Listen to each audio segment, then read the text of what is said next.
Please be seated. The sitting is open.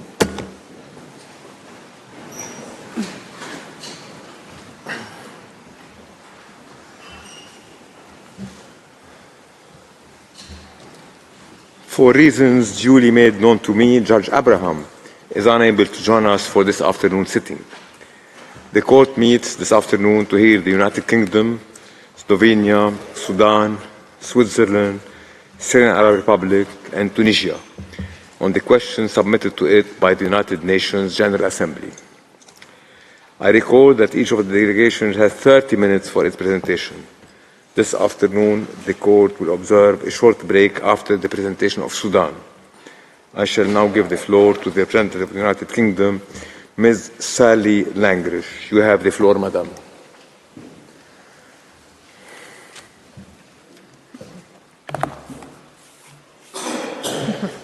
Thank you.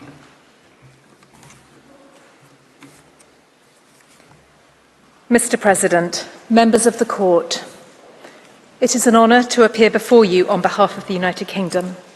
In participating in these proceedings, the United Kingdom underlines its respect and continued support for the court. Our position on the Israeli-Palestinian dispute is long established. We firmly believe that a negotiated two-state solution is the only way to end Israel's occupation, to deliver Palestinian self-determination, and to preserve Israel's identity and security. That belief is founded on the relevant Security Council resolutions and the parties' existing agreements. Recent events only reinforce the importance and urgency of implementing the existing framework. On the 7th of October, Israel suffered the worst terrorist attack in its history. Hamas's terrorist attacks and the ensuing conflict in Gaza have resulted in tragic and large-scale loss of life and injury to civilians. Palestinians now face a desperate humanitarian crisis in Gaza. The United Kingdom wants to see an immediate suspension of the fighting in Gaza and then progress towards a sustainable and permanent ceasefire. It is essential to ensure irreversible momentum towards a two-state solution, guaranteeing security, justice and peace for both Palestinians and Israelis.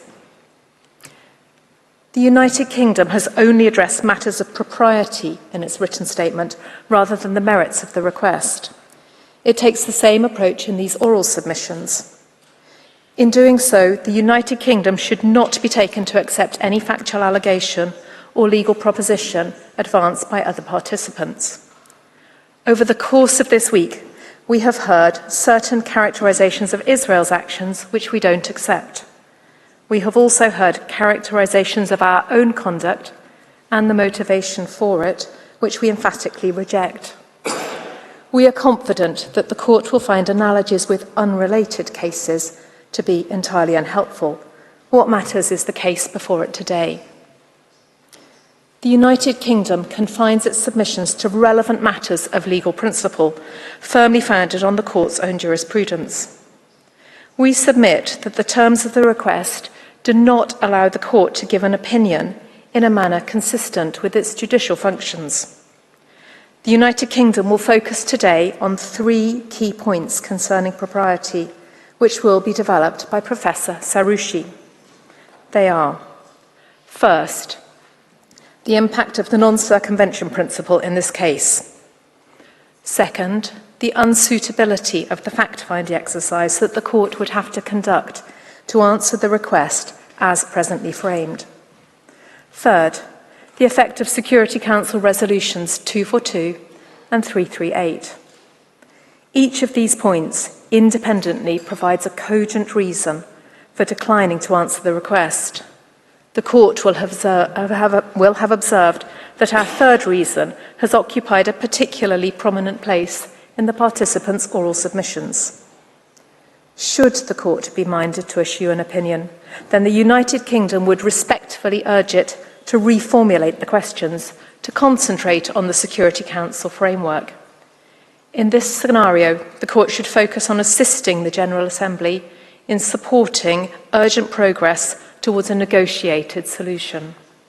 I will address this point in concluding the United Kingdom submissions later. But first, Mr. President, I invite you to give the floor to Professor Saroushi to address the issues of propriety. Thank you, Ms. Langridge. I now give the floor to Professor Saroushi. You have the floor, sir. Mr. President, members of the Court, it is an honour to appear before you on behalf of the United Kingdom.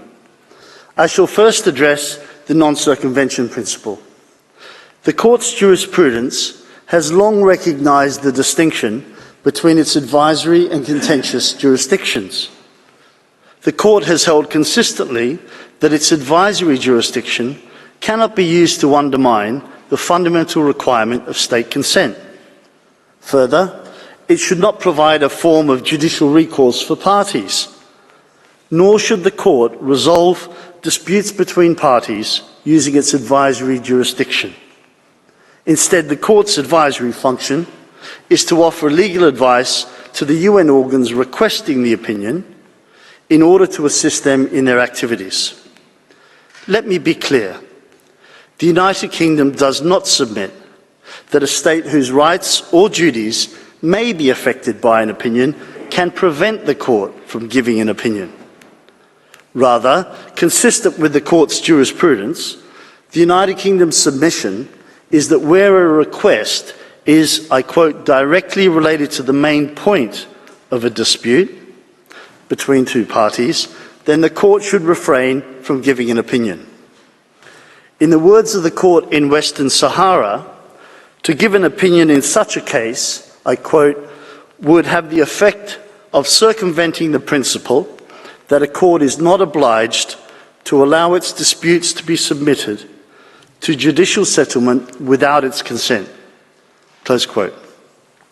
If the Court were to answer the request as currently formulated, it would entail a breach of the non-circumvention principle. The United Kingdom makes 4 points. The first relates to the nature and content of the bilateral dispute. It is more than a mere difference of views. It is a dispute of acute sensitivity. It is long-standing. It concerns the status of Israel's occupation, issues of security, and the conditions under which Israel can and should withdraw from the occupied Palestinian territories. Second, the request engages that core dispute. The General Assembly asks the Court to consider in express terms and rule on both the legal status of the occupied territories and the legal consequences of that status. The Court is also invited to make findings of Israeli responsibility in relation to its policies and practices. This engages key permanent status issues which are at the heart of the Israeli-Palestinian dispute, including on Jerusalem, on settlements, on security arrangements, and on borders. Indeed, a key participant has described the Assembly's request as taking the entire Palestine question to be looked at by the highest court in the globe. The third point concerns the relief requested. The Court is asked to determine that Israel's occupation is unlawful and to order that Israel should withdraw immediately from the occupied territories as a result. Over the course of this hearing, the Court has repeatedly been requested to order Israel's immediate, unconditional and total withdrawal. This repeated insistence further demonstrates that the Court is being asked to decide the main point of the dispute, which several states recognise. Finally, Israel has not consented to the main points of the dispute being resolved by this Court.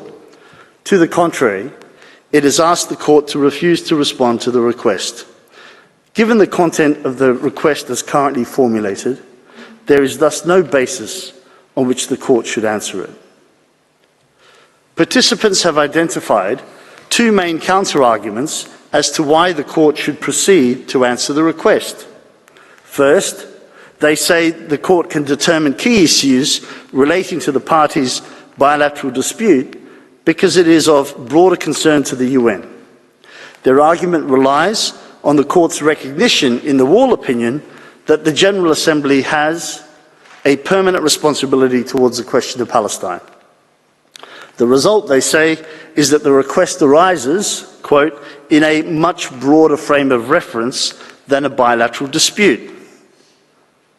With respect, the United Kingdom disagrees. The General Assembly's consideration of a bilateral dispute does not mean that the non-circumvention principle is inapplicable. If it did, the principle would never apply in any advisory proceedings, since any bilateral dispute on which the Assembly made a request would always fall within the so-called broader frame of reference.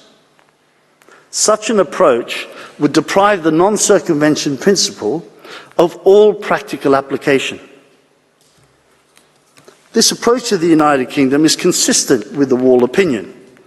That opinion did not concern the core aspects of the Israeli-Palestinian dispute. The court itself accepted that it could not properly address what it referred to as the greater whole of the dispute. Judge Higgins characterized that approach as wise and correct. Judge Karoma was careful to distinguish the request in the Wall case from any such broader request that concerned the Israeli-Palestinian conflict as such or its resolution. And Judge Awada accepted that the court's answer should not, quote, be tantamount to adjudicating on the very subject matter of the underlying concrete bilateral dispute that currently undoubtedly exists between Israel and Palestine. A related point that several participants have advanced is that the Israeli-Palestinian dispute is multilateral in character because it concerns erga omnes obligations. The fact that a bilateral dispute may involve obligations in which states have a collective interest does not obviate the need for consent for that dispute to be resolved before the court. Nor does it change the fact that there are two participants involved in that bilateral dispute. The second counter-argument on non-circumvention is that the non-binding nature of advisory opinions means that a court can opine on a bilateral dispute. Like the first argument, this would deprive the non-circumvention principle of all practical application. By definition, Mr. President, all advisory opinions are non-binding, and so the principle would never apply in any advisory proceedings. This ignores that the court is being asked to make findings about Israel's liability and responsibility for various alleged breaches of international law that are central to the bilateral dispute. The court would in substance be deciding on the main points of the dispute if it were to answer the request as formulated. And that is precisely the problem that the non-circumvention principle is intended to avoid. This submission also ignores that serious legal consequences may result from the court's findings. This risk is even more pronounced since several participants asked the court to make legal determinations for the express purpose of clarifying the law relevant to the parties' negotiations. In sum, the principle of non-circumvention is engaged in this case. Mr. President, members of the court, if this fundamental legal principle is ever to have any real meaning or application, the court must decline to answer the request as currently formulated. I now turn to the United Kingdom's argument concerning the court's factual inquiry. Let me be clear. The United Kingdom is not questioning the court's competence to make factual findings. The court can, of course, do so, and the United Kingdom does not suggest otherwise. Nor is there any doubt that the information and evidence available to the court is voluminous. Rather, it is the sheer scale and complexity of the factual determinations that would need to be made by the court in these advisory proceedings, which is the problem. The United Kingdom is not the only participant to raise this issue. Allow me to highlight a few features of the factual determination process in this case. The request in the present case makes no attempt to set out its factual basis. This stands in stark contrast to the Wall opinion. In that case, the request by the General Assembly was based on assumed facts described in a single report by the UN Secretary-General. As one key participant accepts, and as the court's jurisprudence reflects, this means that it is for the court, in exercising its judicial function, to independently evaluate the factual materials that have been submitted to it. In this case, the request asks the court to determine a long list of legal issues and make the necessary factual findings to support them. This is by reference to the entire factual record stretching back some 57 years and a UN dossier spanning nearly 30,000 pages. As a matter of practicality, it is unclear how the court can properly make the broad range of findings required to answer the request and consider such a volume of material, especially when exercising its advisory jurisdiction, where the court cannot fall back upon considerations of burden of proof. It is no answer to assume that the court can defer to the reports of UN bodies. The court must reach its own independent findings of fact. We emphasise that several states, including the United Kingdom, have expressed reservations about these UN reports. The court's task is further complicated by a factual landscape that's rapidly shifting in the context of an ongoing and active conflict. This creates the serious risk that the court may draw legal conclusions on an incorrect factual basis. The problem is further heightened by the gravity of the accusations levelled against Israel, where it is not a party and where the proceedings have been expedited. As this court has long recognised, quote, claims against the state involving charges of exceptional gravity must be proved by evidence that is fully conclusive. In sum, the United Kingdom submits that there is a serious risk that the court may undermine its judicial function by giving an advisory opinion in such a context. Mr. President, members of the court, I now turn to the existing framework, the third point, for resolving the parties' dispute and its impact on these proceedings. The court is well aware of the agreed framework for a permanent settlement of the parties' disputes as contained in Security Council Resolutions 242 and 338 and in the parties' interim agreements. The precise terms of Resolution 242 are worth recalling. They identify the two interdependent principles of withdrawal and security, to which the court was referred on Wednesday. To be clear, this resolution does not determine that the occupation is unlawful. The terms of the resolution make this plain. The Security Council and the General Assembly continue to endorse this framework. Most recently, in December 2023, the Council affirmed its unwavering commitment to a two-state solution. Both organs also continue to recognise that a permanent settlement requires a negotiated solution under the auspices of the UN. Many states in these proceedings have emphasised the need for a negotiated solution and the importance of preserving the agreed framework in the context of these proceedings. The United Kingdom shares these views. The parties' agreed framework provides a further basis for declining to answer the request.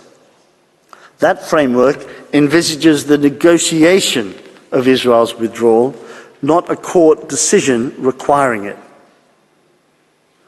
In response to this submission, three main points have been raised by other participants. First, it is said the negotiation process has been stalled for some time.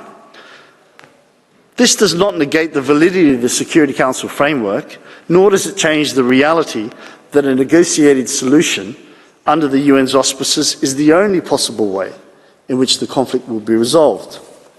It underscores the need to strengthen that process rather than undermine it. Second, some participants have referred to the court's jurisprudence on whether it should take account of adverse political consequences when considering propriety. The court's jurisprudence requires there to be an objective basis to assess the relevance of such consequences. In this case, there is an objective basis. It is the established Security Council framework. The General Assembly's general mandate in respect to the Palestinian question cannot override the Security Council framework. Third, it is argued that an opinion will not interfere with the Security Council framework or with negotiations conducted under its auspices. Instead, it is claimed an opinion will assist that process. Participants rely on the court's statement in the Wall opinion that the negotiations must be conducted in accordance with international law and equivalent language in Council resolutions. And so the court's legal conclusions can and should, they say, constrain the bases on which those negotiations are conducted. With respect, Mr. President, this argument is flawed. It would undermine the very premise of the Council's framework if the court were to address the status of the occupation and require Israel's withdrawal. As I observed earlier, that framework inextricably links withdrawal with security and applies on a reciprocal basis. An unconditional order directed at only one party contradicts that fundamental requirement.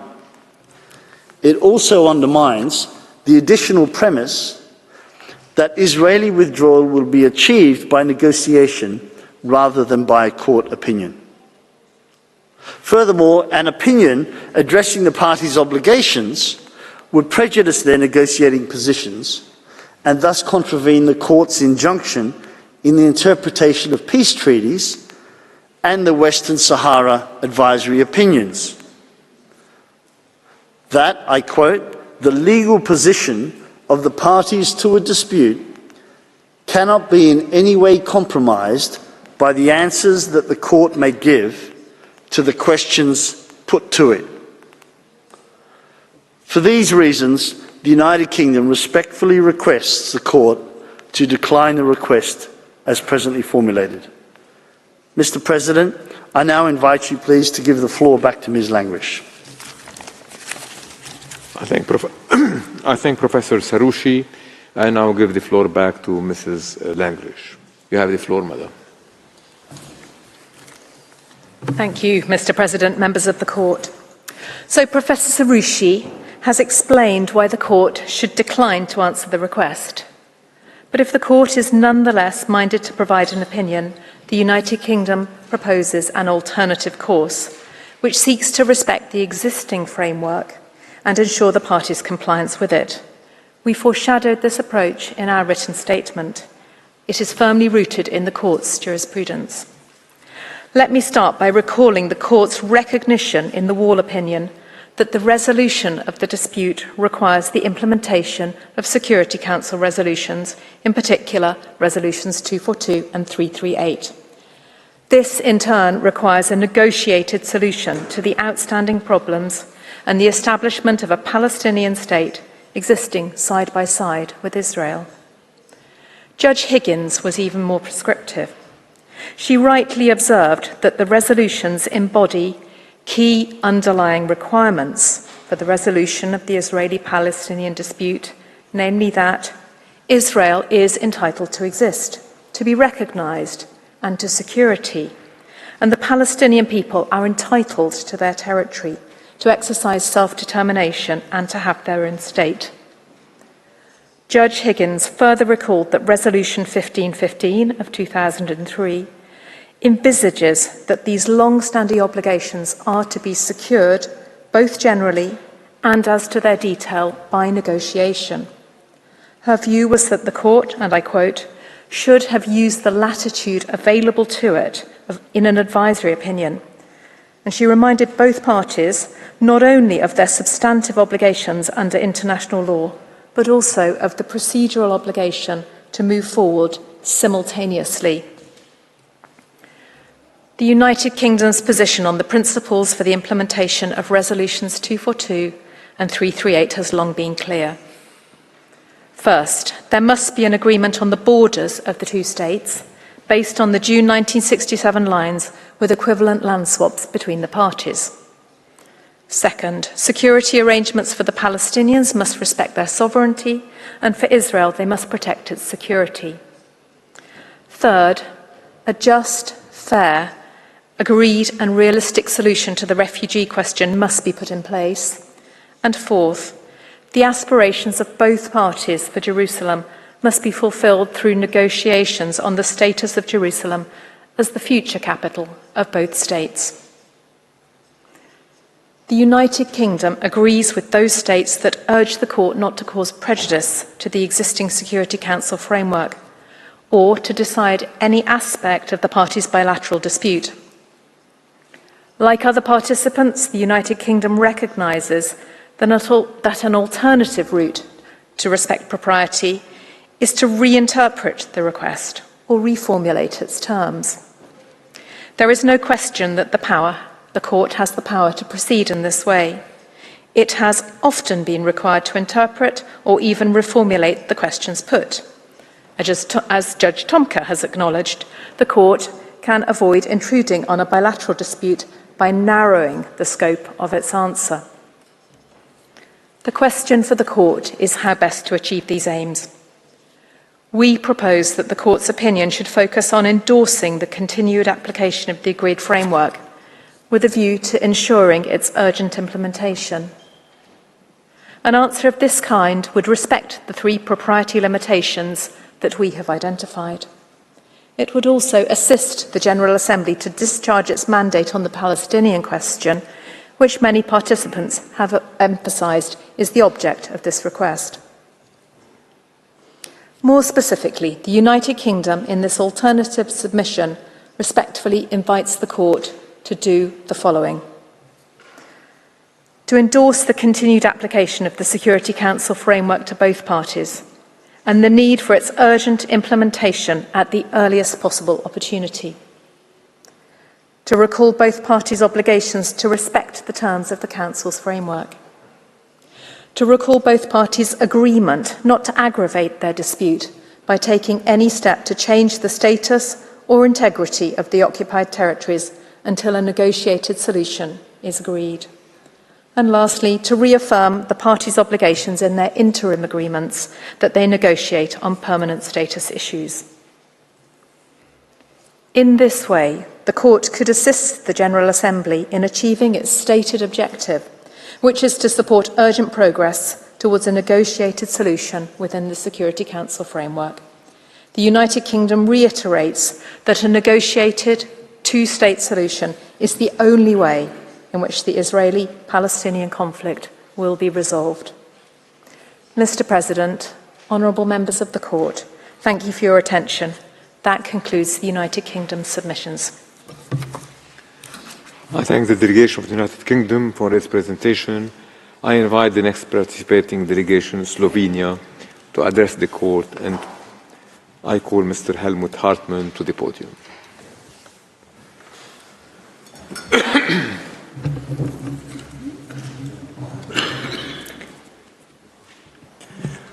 Mr. President, members of the court, it is an honor to appear before you and to do so as a co-agent of the Republic of Slovenia. In the name of the Republic, I wish to extend our congratulations to new members of the court and to you, Mr. President and Madam Vice President, for your elections. Slovenia has the highest respect for this court and its important mission to ensure respect for international law on which it is the organ. By its Resolution 77-247 of 30 December 2022, the General Assembly has submitted to the scrutiny of the court legal questions of fundamental importance for the United Nations and for the international community as a whole. The Republic of Slovenia supported the resolution and the request for an advisory opinion. We are convinced that the advisory opinion of the principal judicial organ will assist the General Assembly and all organs of the United Nations in their efforts and activities concerning the situation in Palestine. As it has been reiterated repeatedly, the United Nations has a permanent responsibility towards the question of Palestine until the question is resolved in all its aspects in a satisfactory manner in accordance with international legitimacy. In its declaration of the current situation in Palestine and Israel, adopted on 23 November last year, the National Assembly of the Republic of Slovenia expressed its hope that the international community, including the United Nations, adopts a more ambitious, responsible and coordinated approach that will constructively support the Middle East peace process, leading to a lasting, peaceful coexistence between two peoples and to a two-state solution. Mr. President, it's hardly need to recall in this great hall of justice that one of the purposes of the United Nations is to bring about by peaceful means and in conformity with the principles of justice and international law, adjustment or settlements of international disputes or situations which might lead to a breach of the peace. International law and its respect constitute the cornerstone of the activities of the organization and of the relations between its member states. As the principal judicial organ of the United Nations, this court's role is to identify existing principles and rules, interpret them and apply them, thus offering a reply to the question arising by the organs of the organization based on law. The questions submitted to your scrutiny concerning the legal consequences arising from policies and practices of Israel are scarcely susceptible of a reply otherwise than on the basis of law. The legal principles and rules upon which the court is asked to provide an advisory opinion constitute some of the most basic foundations for a peaceful, just, lasting and comprehensive solution to the question of Palestine. The Republic of Slovenia is fully committed to these fundamental principles, ensuring a consolidated multilateral system based on an effective United Nations organization, the sovereign equality of states, collective security, the peaceful settlement of disputes, the self-determination of peoples, high human rights standards, and a powerful rule of international law. We are mindful that a comprehensive solution needs to be achieved through meaningful negotiations aimed at the complete end of the occupation of the Palestinian territory and a resolution of all status issues. It is deeply concerning that despite efforts of the United Nations and the numerous resolutions of the General Assembly and the Security Council, negotiations have been stalled. As we speak, the prospect of the mutual agreed solution seems to be more and more uncertain. The situation in the region is alarming. Therefore, more than ever, it is indispensable for the organization and for the international community to take and to encourage all efforts that, with a view to achieving as soon as possible, on the basis of international law, a negotiated solution to the outstanding problems and the establishment of the Palestinian state existing side by side with Israel and its other neighbors, with peace and security for all in the region, as the court emphasized in its 2004 advisory opinion. The Republic of Slovenia, through the voice of its National Assembly, reaffirmed its unwavering support for a negotiated two-state solution on the basis of the 1967 borders, resulting in two sovereign democratic states living together in peace and security in full respect of international law. However, Mr. President, the need for negotiations aimed at the mutual agreeable solution or the existence of the framework for such negotiations are not compelling reasons that should lead the court to decline the request for an advisory opinion. On the contrary, further clarifications in respect of relevant legal principles, rules and responsibilities can only contribute to a solution on the basis of meaningful negotiations, international law and the rule of law. The court recalled in 1996 and 2004 that it is, and I quote, aware that no matter what might be its conclusion in any opinion it might give, they would have relevance for the continuing debate on the matter in the General Assembly and would present an additional element in the negotiations on the matter. End of quotation. In this regard, the questions asked by the General Assembly are relevant and have a practical effect guiding the United Nations, its member states, and those most directly involved in respect of the legal implications that need to be taken into account for achieving a lasting, comprehensive and just solution through peaceful means, and particularly through negotiations, is plenty part of the court's judicial function. As a court of law, as a world court, you are entitled to pronounce on legal questions that will and must drive, frame and facilitate further actions and negotiations aimed at a full and complete settlement of the questions of Palestine. Mr. President, the Republic of Slovenia considers that nothing prevents the court to address the request of the General Assembly in law and in fact.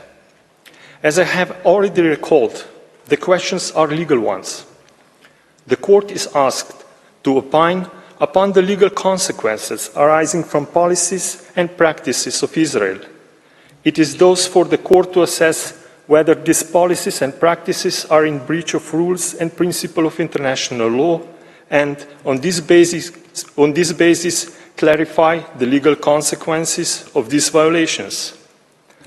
Moreover, the record before the court and the information publicly available contains sufficient information and evidence enabling the court of properly assessing the questions of fact that are relevant and necessary for answering the legal questions before it. Mr. President, members of the court, I thank you for your attention. Mr. President, may I kindly ask to give the floor to Dr. Daniel, who will continue the presentation of the Republic of Slovenia. I thank Mr. Hartmann. So I now invite Dr. Daniel Müller to the podium. You have the floor, sir. Yes, thanks very much.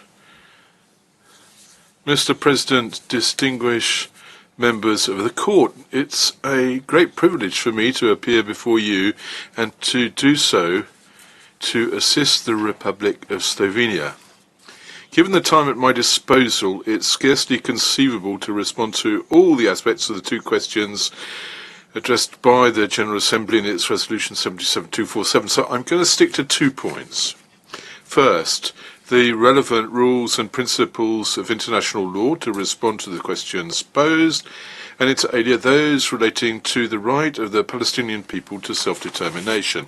Then, secondly, I'll look at the legal consequences arising from the violations of these rules and principles of international law, inter alia for Israel, but perhaps for all the other states and for the United Nations. I'll do with these 2 points seriatim. Mr. President, the right of the Palestinian people of self-determination, specifically mentioned in the first question posed by the General Assembly, is not open to dispute. Your court has already underscored in your advisory opinion of 2004 that the existence of a Palestinian people is no longer an issue, and that among the legitimate rights of the Palestinian people is that of self-determination. A people's right to self-determination is not just some random right, Indeed, as of 1945, the importance of this right has justified its inclusion in the Charter among the objectives of the organisation and side by side with the principle of the equal rights of peoples. The General Assembly subsequently confirmed in 1960 that, I quote, all peoples have the right to self-determination and that the subjection of peoples to alien subjugation, domination and exploitation constitutes a denial of fundamental human rights, is contrary to the Charter of the United Nations, and is an impediment to the promotion of world peace and cooperation. The two covenants that Israel signed as of 1966 and to which it's a party since 1992 also reaffirm that all peoples have the right of self-determination and thus may freely determine their political status and freely pursue their economic, social and cultural development. So the right of peoples, of all peoples, to self-determination is not only one of the essential principles of contemporary international law, it is also a fundamental human right having a broad scope of application. Your court has recognised that the obligations arising from this essential right are erga omnes obligations. Now, as the co-agent has recalled, the Republic of Slovenia is particularly committed to this right. The people of Slovenia were able to exercise it in circumstances which the court will know well, in order to freely establish its own sovereign and independent state. Given its history, the Republic of Slovenia is persuaded that the right to self-determination is an essential and indispensable pillar of the international legal order. More recently, Slovenia has supported the incorporation by the International Law Commission of a non-exhaustive list of peremptory norms in its draft conclusions of 2022, and this list includes, as you well know, the right to self-determination. Now, to this day, the Palestinian people has been unable to fully exercise its inalienable right to self-determination. Indeed, Israel, the occupying power for many decades, is actively preventing the full realization of the Palestinians' right to self-determination in compliance with the guarantees and principles of international law.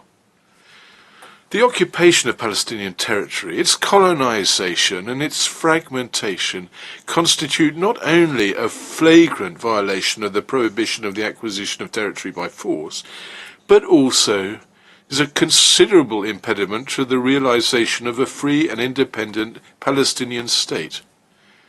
The court recalled quite rightly that the peoples of non-self-governing territories are entitled to exercise their right to self-determination in relation to their territory as a whole, the integrity of which must be respected by the administering power. As a consequence thereof, any modification of the territorial base to which a people is entitled by right of self-determination, as well as the de facto and de jure annexation by Israel of a considerable part of Palestinian territory, are by their very nature contrary to international law. The need for respect and preservation of the territorial unity, contiguity and integrity of all of the occupied Palestinian territory, including East Jerusalem, recalled once again by the General Assembly in December last year, constitutes an essential condition for the Palestinian people to fully realize its right to self-determination and exercise its sovereignty over its territory. Thus, as the Council for Human Rights has recalled, the Israeli settlements fragmenting the West Bank, including East Jerusalem, into isolated geographical units, severely undermines the exercise of Palestinian self-determination. Mr. President, the right of the Palestinian people to self-determination is fundamentally hobbled by the prolonged occupation of Palestinian territory by the occupying power, and by the non-compliance with the obligations incumbent upon that power under the elementary rules of international humanitarian law. Palestinian territory remains under occupation within the meaning of international humanitarian law. The court established in its advisory opinion 2004 that on account of this de facto situation, the relevant customary and conventional rules of international humanitarian law are applicable in occupied Palestinian territory, including East Jerusalem.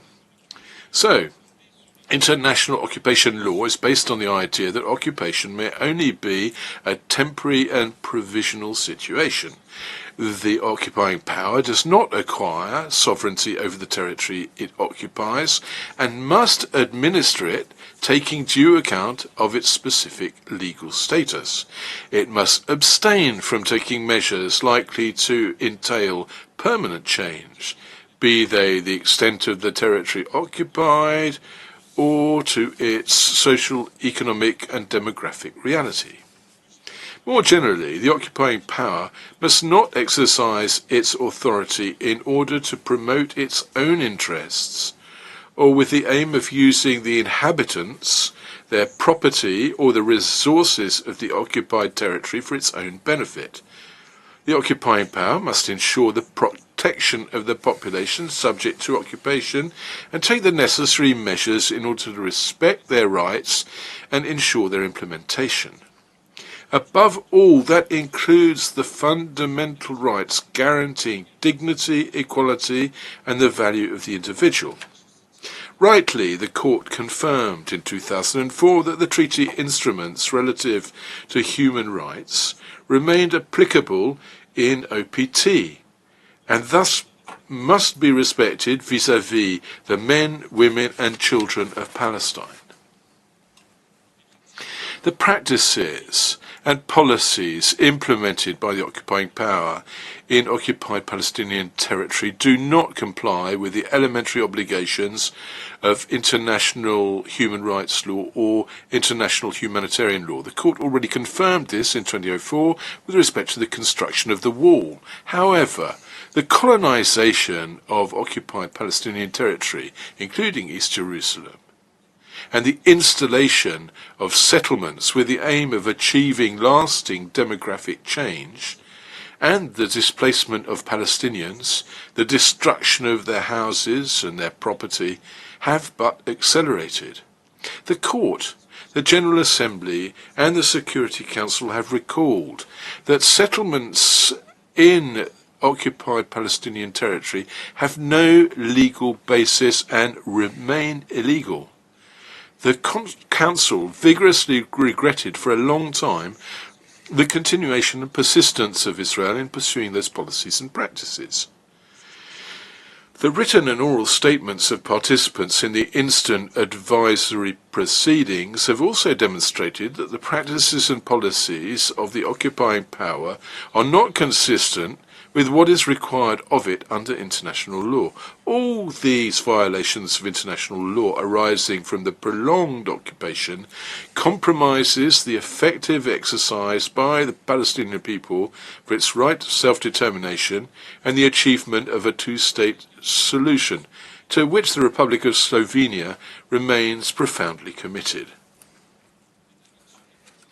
Distinguished members of the Court, every internationally wrongful act of a state entails the international responsibility of that state. That key provision of the Articles on State Responsibility for Internationally Wrongful Acts contains in itself a part, an important part indeed, of the answer to the question of the legal consequences of the policies and practices which are before you. Israel has engaged its international responsibility. The content of the international responsibility of the State of Israel, or to use the terms of the ILC, the legal consequences involved by this responsibility, are enumerated in Articles 29 through 32 of the Articles on State Responsibility. Israel has the obligation to put an end to its internationally wrongful acts and to all the practices preventing the Palestinian people from fully exercising its right to self-determination. First and foremost of which are the prolonged occupation and annexation of Palestinian territory. Israel must fully carry out its international obligations, in particular its obligation to respect and promote the self-determination of the Palestinian people in the full compliance with international law. The harm caused by these internationally wrongful acts must be fully repaired. Implementation and compliance with these applications arising from the wrongful acts are not only due to Palestine and to the Palestinian people. On account of the erga omnes nature of the rules and obligations breached, which rules are due to the international community as a whole, any state without distinction is entitled to invoke Israel's responsibility. Any state can require the cessation of violations and compliance with the obligations in question. Any state is entitled to require the implementation of the obligation of reparation in the interest of the Palestinian people and the state of Palestine. As the court recalled in the Barcelona Traction case, in view of the importance of the rights involved, all states can be held to have a legal interest in their protection.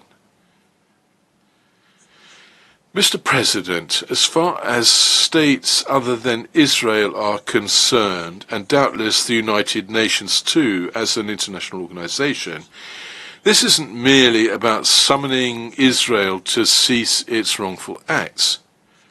States do not only have a legally protected interest that Israel respects the right of the Palestinian people to self-determination. All states also have the duty, and the duty is to promote, through joint and separate action, realization of the principle of equal rights and self-determination of peoples in accordance with the provisions of the Charter, and to render assistance to the United Nations in carrying out the responsibilities entrusted to it by the Charter regarding the implementation of the principle. And that is rehearsing, you will have noted, the terms of Resolution 2625 of the General Assembly.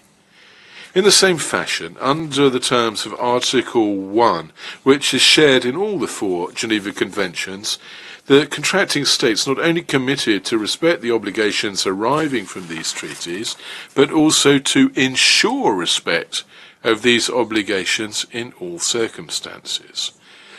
The practices and policies impeding the realization of the right to self-determination of the Palestinian people cannot exempt the other states and the United Nations from these obligations.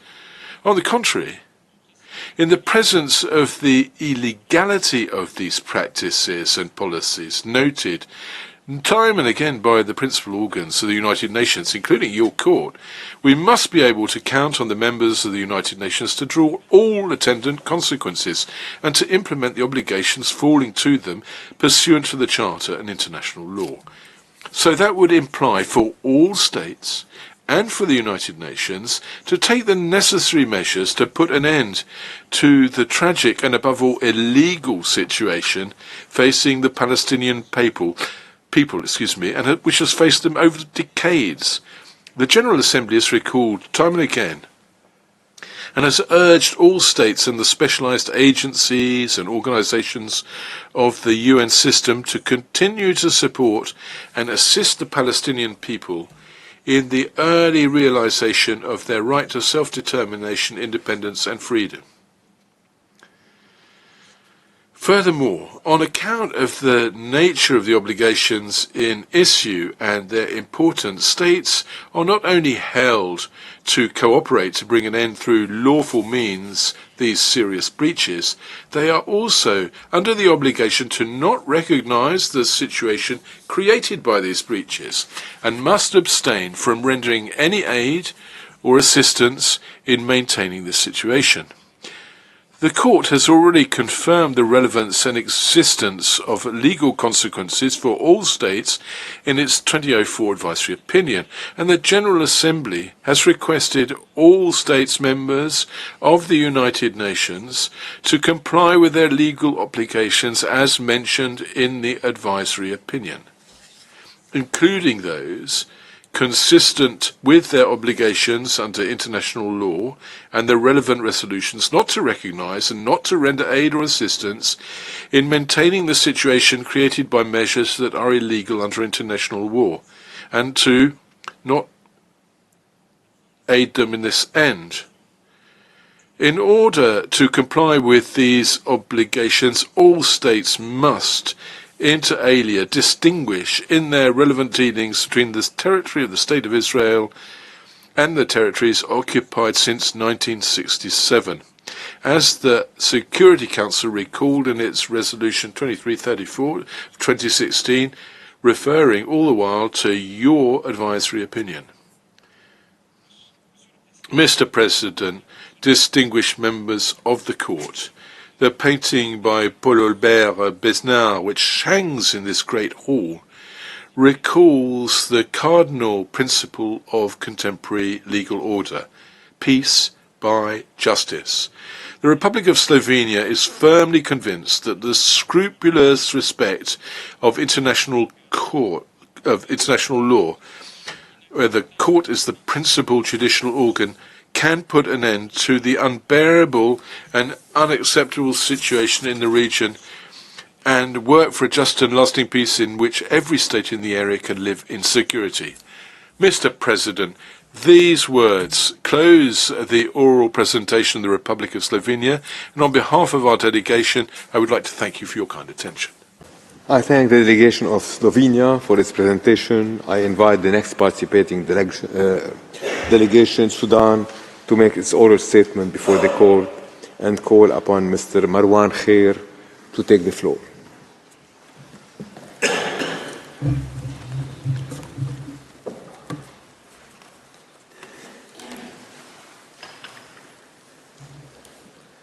Mr. President,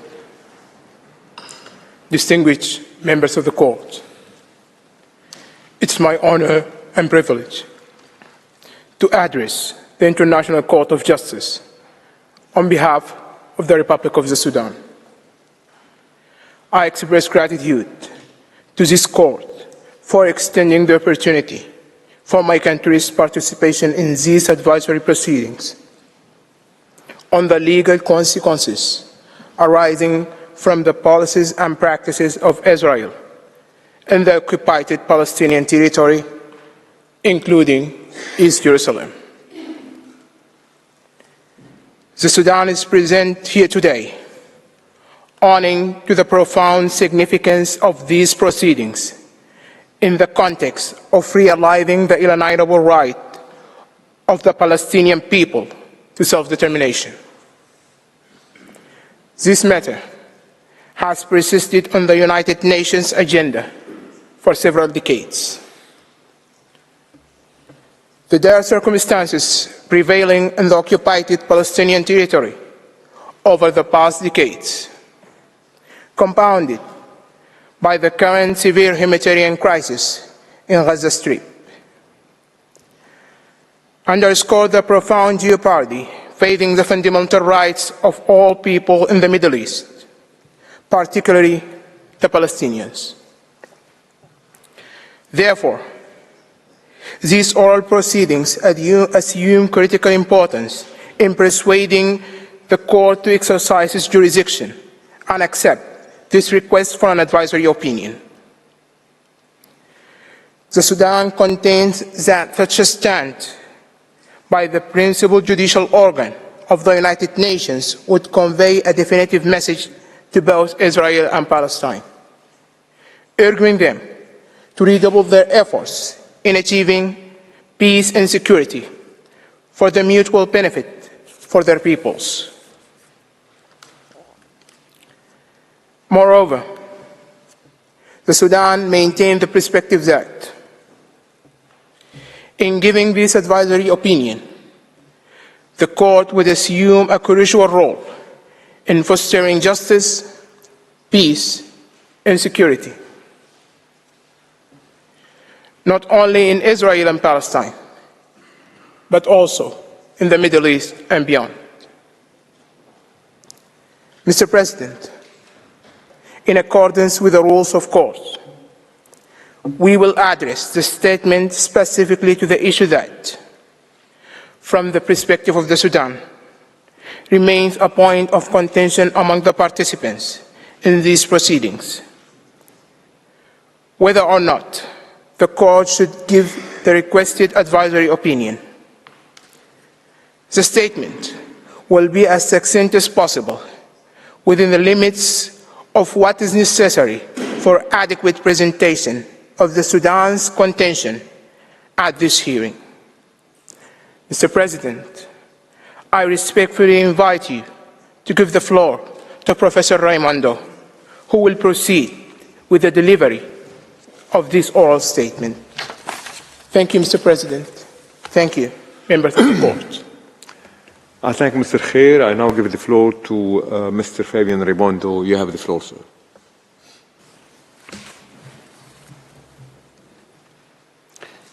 Mr. President, distinguished members of the court, it is my privilege and pleasure to stand before the International Court of Justice today to address the issues of jurisdiction and admissibility of this request for an advisory opinion. The articulation of objections to the admissibility of a request for an advisory opinion from the General Assembly is not an uncommon occurrence in proceedings before this court. Nevertheless, the court has consistently dismissed such objections. In the subsequent discussion, I shall initially recall the consistent jurisprudence of this court on the issues of jurisdiction and admissibility. It is within this body of jurisprudence that the court can find the resolution to the objections raised concerning the admissibility of the current request for an advisory opinion. As pointed out by this court in the Chagos advisory opinion, I quote, "When the court is seized of a request for an advisory opinion, it must first consider whether it has jurisdiction to give the opinion requested, and, if so, whether there is any reason why the court should, in the exercise of its discretion, decline to answer the request." Unquote. The jurisdiction of this court to provide an advisory opinion stems from Article 65, paragraph 1 of its statute. This article provides that the court may give an advisory opinion on any legal question upon the request of any body authorized by or in accordance with the Charter of the United Nations to make such a request. The General Assembly has the authority to request an advisory opinion according to Article 96, paragraph 1 of the Charter of the United Nations, and this article stipulates that the General Assembly has the power to ask the International Court of Justice to provide an advisory opinion on any legal question. In these proceedings, the court is first asked to determine the legal consequences arising from the ongoing violation by Israel of the right of the Palestinian people to self-determination from its prolonged occupation, settlement, and annexation of the Palestinian territory occupied since 1967,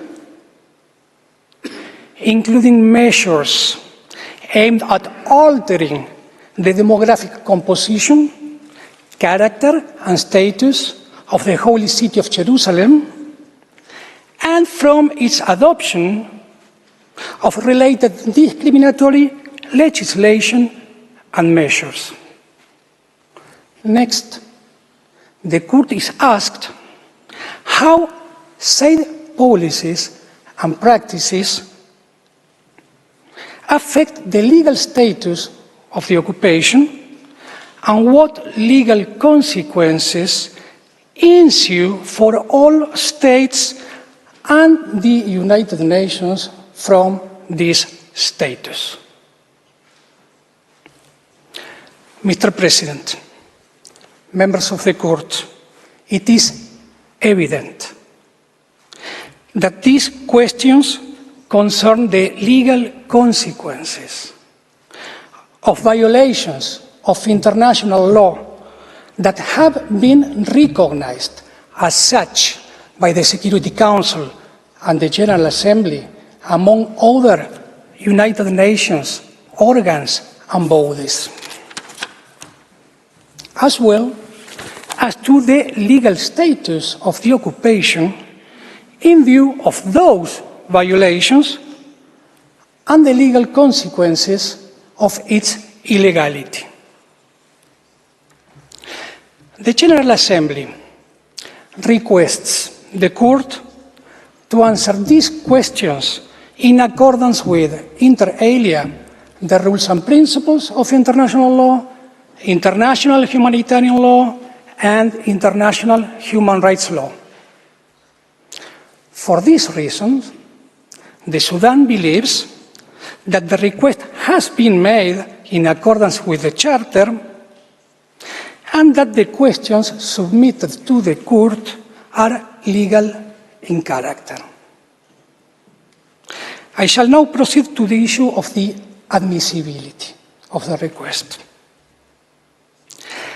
As recalled by the Court in the Chagos advisory opinion, I quote, "The fact that the Court has jurisdiction does not mean, however, that it is obliged to exercise it," unquote. According to consistent jurisprudence of this Court, the discretion whether or not to respond to a request for an advisory opinion exists to safeguard the judicial function of the Court as the principal judicial organ of the United Nations. However, the Court is aware that its reply to a request, I quote, represents its participation in the organization and, in principle, should not be reviewed. End of quote. It is an established jurisprudential principle that this Court may decline to respond to a request for an advisory opinion falling within its jurisdiction only in the presence of compelling reasons.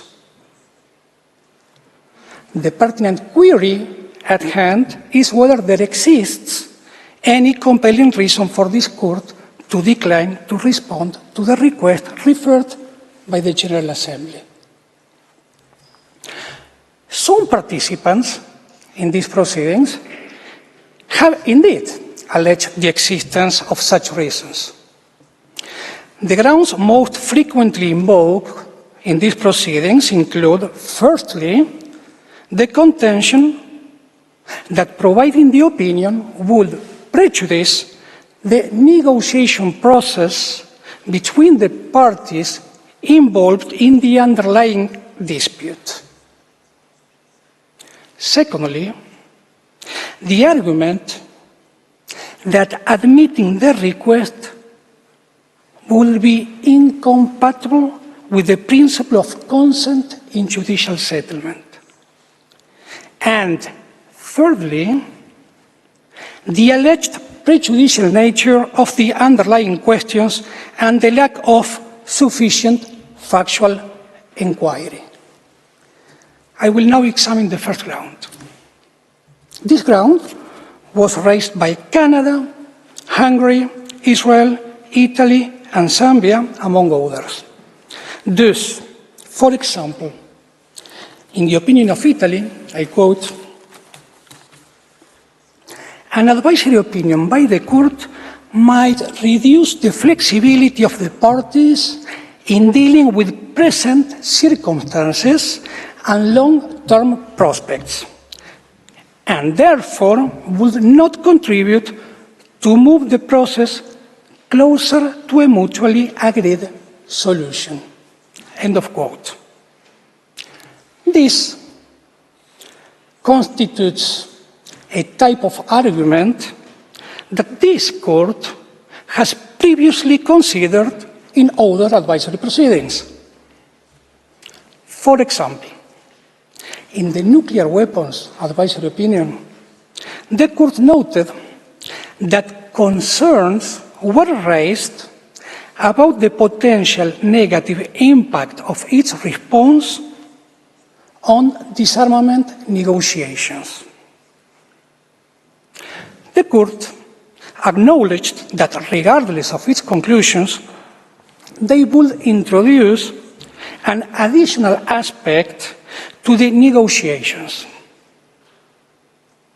However, the court stated that the ultimate effect of its opinion is a matter of appreciation and cannot be seen as a compelling reason to refuse exercising its jurisdiction.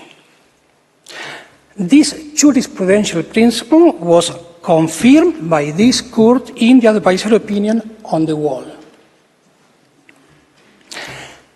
There is an additional, pivotal aspect to address in this context.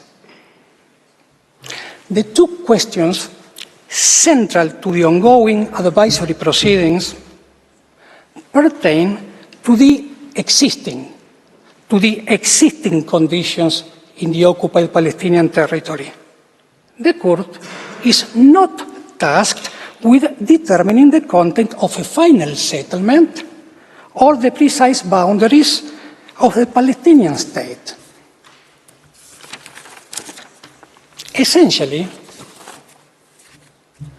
the request seeks the court to provide an authoritative legal opinion on the current legal ramifications of the practices and policies of Israel referred to in the request.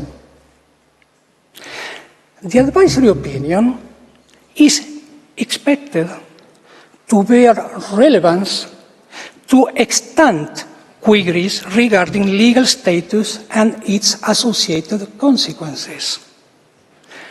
Such clarification holds the potential to significantly contribute to establishing the groundwork for a prospective negotiated resolution of the underlying conflict, rather than to endanger the established framework for negotiations that have been suspended for several years now. Hence, the Sudan believes that this does not constitute a compelling reason to decline responding to the request. I shall now address the second ground, the contention that the opinion would circumvent the principle of consent in judicial settlement. This ground was raised by Canada, Fiji, Hungary, Israel, and the United Kingdom, among other participants. For example, Canada objects that, I quote, "It is Canada's understanding that Israel, which has a direct interest in this case, has not provided consent for the ICJ to desist of this matter." End of quote. It is well-established jurisprudence of this court that the lack of consent to the court's contentious jurisdiction by interested states does not impact the court's jurisdiction to render an advisory opinion. This rationale is exemplified by instances such as when the court gave its advisory opinion on Western Sahara, even in the absence of Spain's consent to the request. When it delivered the advisory opinion on the wall, despite Israel not providing consent. And when it issued the Chagos advisory opinion, notwithstanding the absence of consent from the United Kingdom. In each of these instances, the court gave its opinions, even though the request concerned the responsibility of particular states. As this court said in Western Sahara, I quote, "In the present case, Spain is a member of the United Nations and has accepted the provisions of the Charter and Statute. It has thereby, in general, given its consent to the exercise by the court of its advisory jurisdiction." Unquote. In the Sudan's view, the same rationale applies in the current advisory proceedings. The General Assembly has consistently played a crucial role in matters concerning Palestine, as evident from the documentation presented in the Secretary General's dossier before this court. The Palestinian people are yet to realize their right to self-determination, a fact that no state can plausibly contest. Therefore, the Sudan believes that the objection to the General Assembly's exercise of its competence in the realm of self-determination and its consideration of the situation in Palestine is unpersuasive. I shall now address the final ground, the allegedly prejudicial nature of the questions posed by the General Assembly and the lack of appropriate factual inquiry. This ground was raised by Israel in the following terms, I quote, "The tendentious questions placed before the court not only distort the factual reality, they fundamentally misrepresent the legal reality as well." End of quote. In the same vein, another participant in the proceedings, the United Kingdom, posits that the request is inadmissible on the ground that, I quote, "the court cannot be confident that it will have a complete or accurate evidential picture before it." End of quote. Further, in this regard, the United Kingdom contends that, I quote again, "insofar as Israel does not participate in the advisory proceedings by furnishing evidence relevant to the request, the court will lack material explaining the Israeli side of the picture." End of quote. Nevertheless, it is imperative to recall that in the overwhelming majority, if not all, of the opinions rendered by this court, reliance on public information derived, for instance, from United Nations organs or specialized agencies has been a standard practice. In part 2 of the dossier of materials before this court, there are many reports of competent United Nations bodies, such as the Special Rapporteur on the Situation of Human Rights in the OPT, the High Commissioner for Human Rights, and several human rights treaty bodies. Hence, in the Sudan's view, all these reports provide the court with sufficient information on the facts before it to give the requested opinion. Mr. President, members of the court, I express my gratitude for your attentive consideration, and I respectfully invite you to request Mr. Hare to deliver the concluding remarks of the oral statement on behalf of the Sudan. I thank Mr. Raimondo. I now give the floor back to Mr. Khair. You have the floor, sir.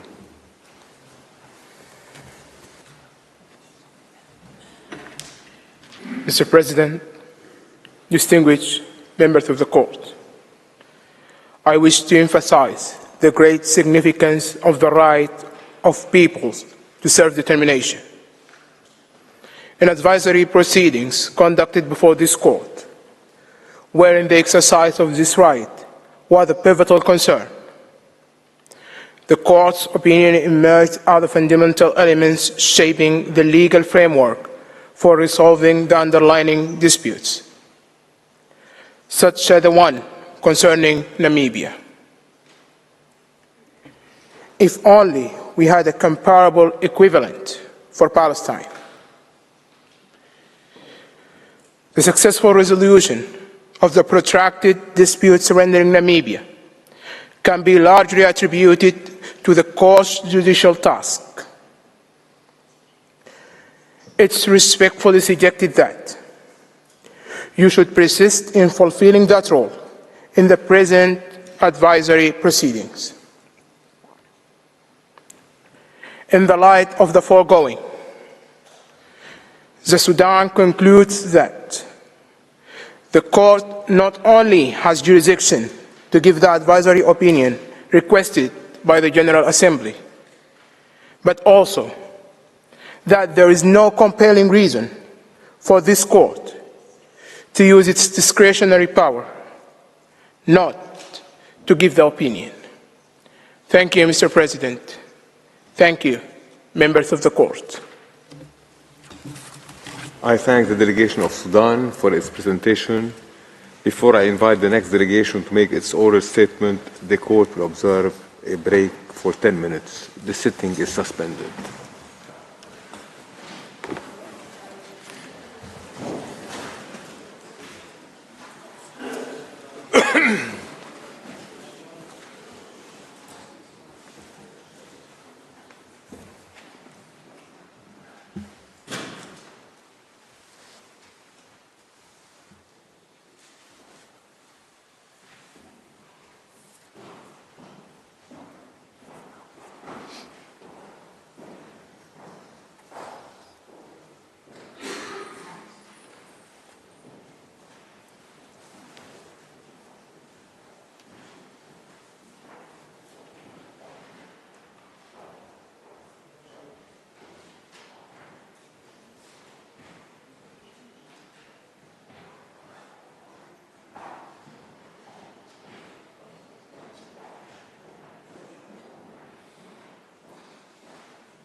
Please be seated. The sitting is open.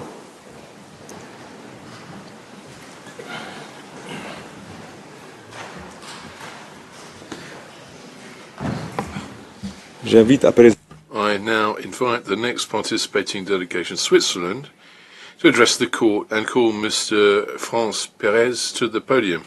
Sir, you have the floor. Mr. President, distinguished members of the court, it's an honor for me to appear before you on behalf of the Swiss Confederation. The terrorist attacks perpetrated by Hamas and other armed groups on the 7th of October 2023, firmly condemned by Switzerland, and the ensuing violent confrontation in Gaza are today in all our minds. They contribute to polarizing even further positions within the international community and undermine the prospect of a negotiated two-state solution. This potentially makes the task of the court more arduous, but also more necessary than ever. Our presentation will not concentrate on the terrible events of 7th of October and the situation that flows from it, but on the legal questions as posed to the court on 30th December 2022, which relate to the status of prolonged occupation. Israel has legitimate security concerns, but also the obligation to comply with international law. Similarly, the Palestinian people has the right to self-determination with the aim of living in peace, and Palestine has the obligation to respect international law, and fair and lasting solution can only be achieved on the basis of the rules of international law. A good understanding of the content of the obligations under international law is therefore a precondition for negotiating a solution that reflects the legitimate interests of both parties. Thus, it's therefore essential to better understand the legal questions relating to measures taken within the framework of the prolonged occupation of Palestinian territory. The opportunity for the court to provide an impartial response based on international law to the questions posed by the General Assembly and thereby provide a basis for a negotiated solution therefore remains essential. My oral presentation will focus on the specific issues linked to the prolonged occupation under the angle of international humanitarian law and human rights law. Moreover, I'll refer to our written submission of 17 July 2023 and to the developments contained therein. The law of the occupier and the legality of occupation are two distinct questions. The law of occupation applies independently of the question of the legality of occupation. Occupation is a situation that is governed by international humanitarian and human rights law, whereas the legality of it is governed by the UN Charter. The potentially illegal character of an occupation must not call into question the fundamental separation between jus ad bellum and jus in bello. The right of occupation continues to apply in Palestinian territory, irrespective of the question of the legality of the occupation. As such, the prolonged character of an occupation has no incidence on its conformity with jus in bello.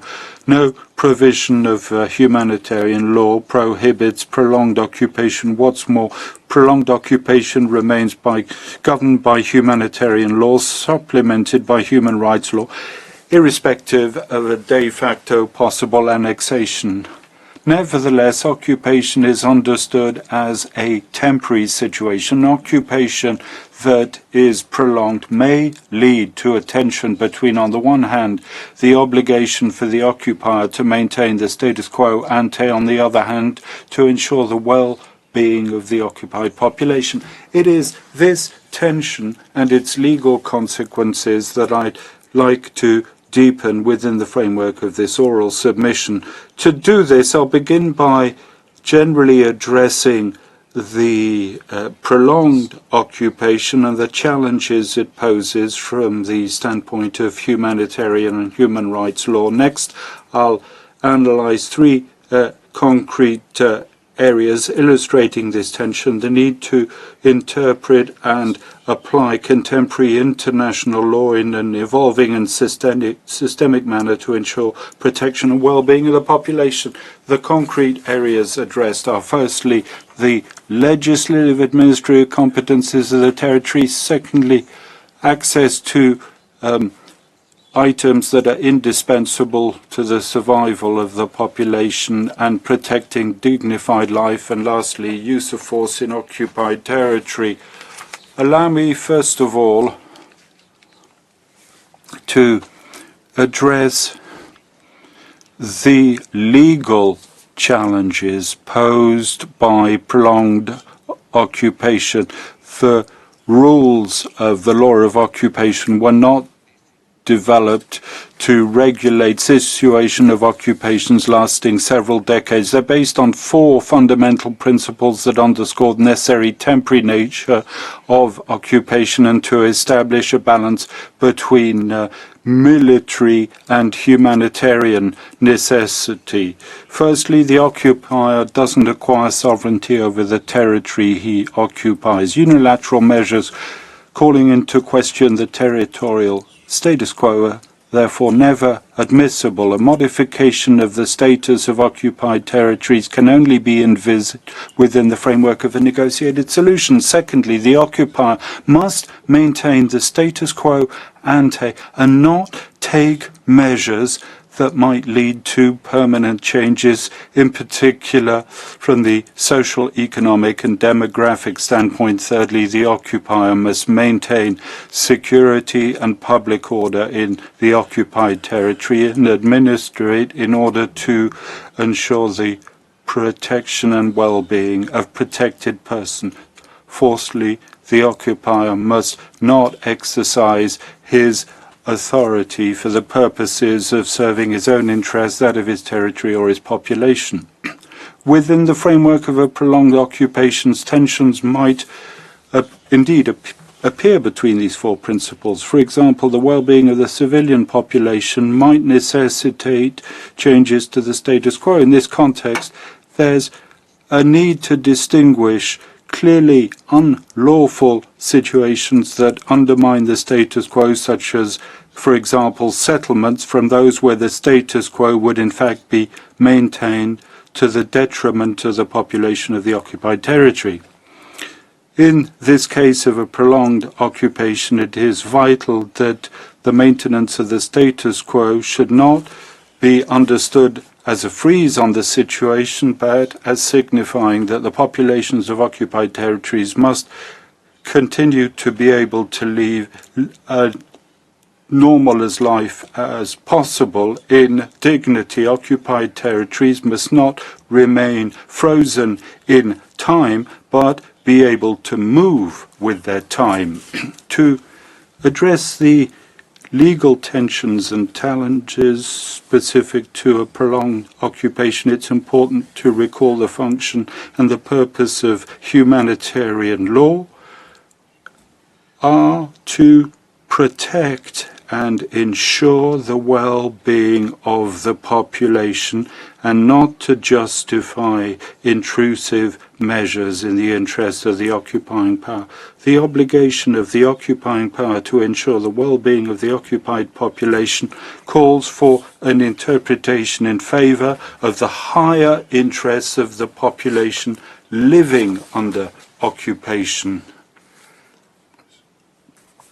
In order to resolve the tension between the aforementioned principles and better determine the legality of measures taken by the occupier during a prolonged occupation, I suggest three criteria derived from a combined interpretation of humanitarian and human rights law. Firstly, the adoption of specific measures going a priori against the obligation of maintaining the status quo to serve the interests of the occupier is not admissible except for overriding security reasons, and as long as the well-being of the population is not affected in a disproportionate manner over the long term included. Secondly, specific measures running counter to the obligation to maintain the status quo can be adopted if they benefit the population of the occupied territory,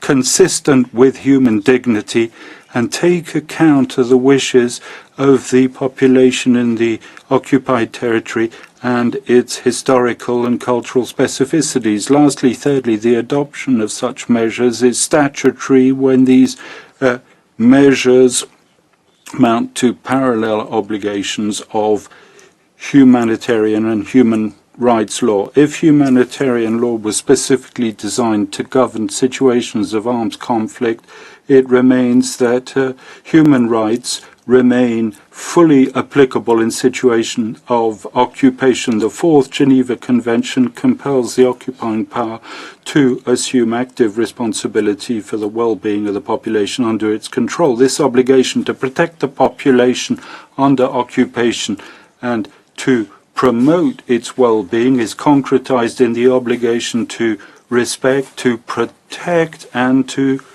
fulfill the human rights of the occupied population. The characterization under humanitarian law of lex specialis must therefore not be construed as meaning that this law overrides human rights. In principle, there's no direct contradiction between the obligations arising out of humanitarian law and human rights law. On the contrary, humanitarian and human rights law are mutually reinforcing. Thus, Article 27 of the Fourth Geneva Convention requires that the fundamental rights of protected persons be respected in all circumstances. It proclaims the respect of the human person and the inalienable right of its fundamental rights. In the event of prolonged occupation, the relevance of human rights is all the more significant.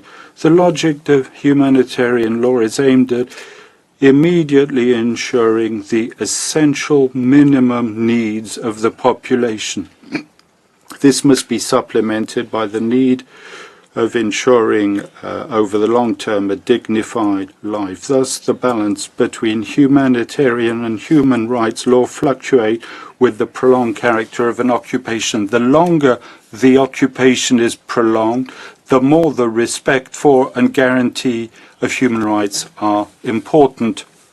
To close this part, I'd like to stress that all actors exercising de facto control are also bearers of obligations at Israel's side. The practice of UN organs recognizes that, at minimum, an armed non-state actor exercising the governmental type functions or controls, in fact, a territorial population must uphold and protect the human rights of the inhabitants. Palestine, having notably ratified Covenants 1 and 2 of the UN relating to human rights and the UN Convention against Torture, has the positive obligation to take all measures in its power and compatible with international law to assure to persons living in these parts of its territory the rights guaranteed by the Convention. Israel and Palestine are under obligation to cooperate and support one another and not to weaken one another in their efforts to ensure the well-being of the population. Victims must also be able to seek reparation for violations or abuse of their rights, whoever the actor at the origin of their grievance, in order to ensure effective respect of human rights. These various actors must cooperate by taking into account that the scale of their obligation will vary, notably of the control they exercise and the resources available to them. I come now to the concrete areas, starting with that of legislative and administrative competences of the territory. By virtue of the principle of maintaining the status quo, the occupier cannot take measures bringing about permanent changes, in particular the social, economic and demographic standpoint. The occupier must restore and ensure, as far as possible, public order and safety while respecting, unless absolutely prevented, the laws in force in the country. However, by virtue of Article 64, paragraph 2 of the Fourth Geneva Convention, we can deduce that the occupier might introduce new laws if these are indispensable to ensure A, the security of the occupier, B, order of public life, and thirdly, respect for humanitarian law. Though human rights are not in the exceptions of maintaining local law, an updated reading of humanitarian law requires that their respect be guaranteed. Thus, in the case of prolonged occupation, the obligation to ensure public order and safety implies that the occupier administers the territory in such a way as to ensure protection and well-being of protected persons, not only respect and protect, but also provide them with a right to a dignified life. This, of course, means that he has to move away from the status quo. Mr. President, members of the court, the adoption of measures such as planning, zoning, contradicts the previously mentioned criteria. This regime contributes to put in place a coercive environment, aggravating the risk of forced transfer.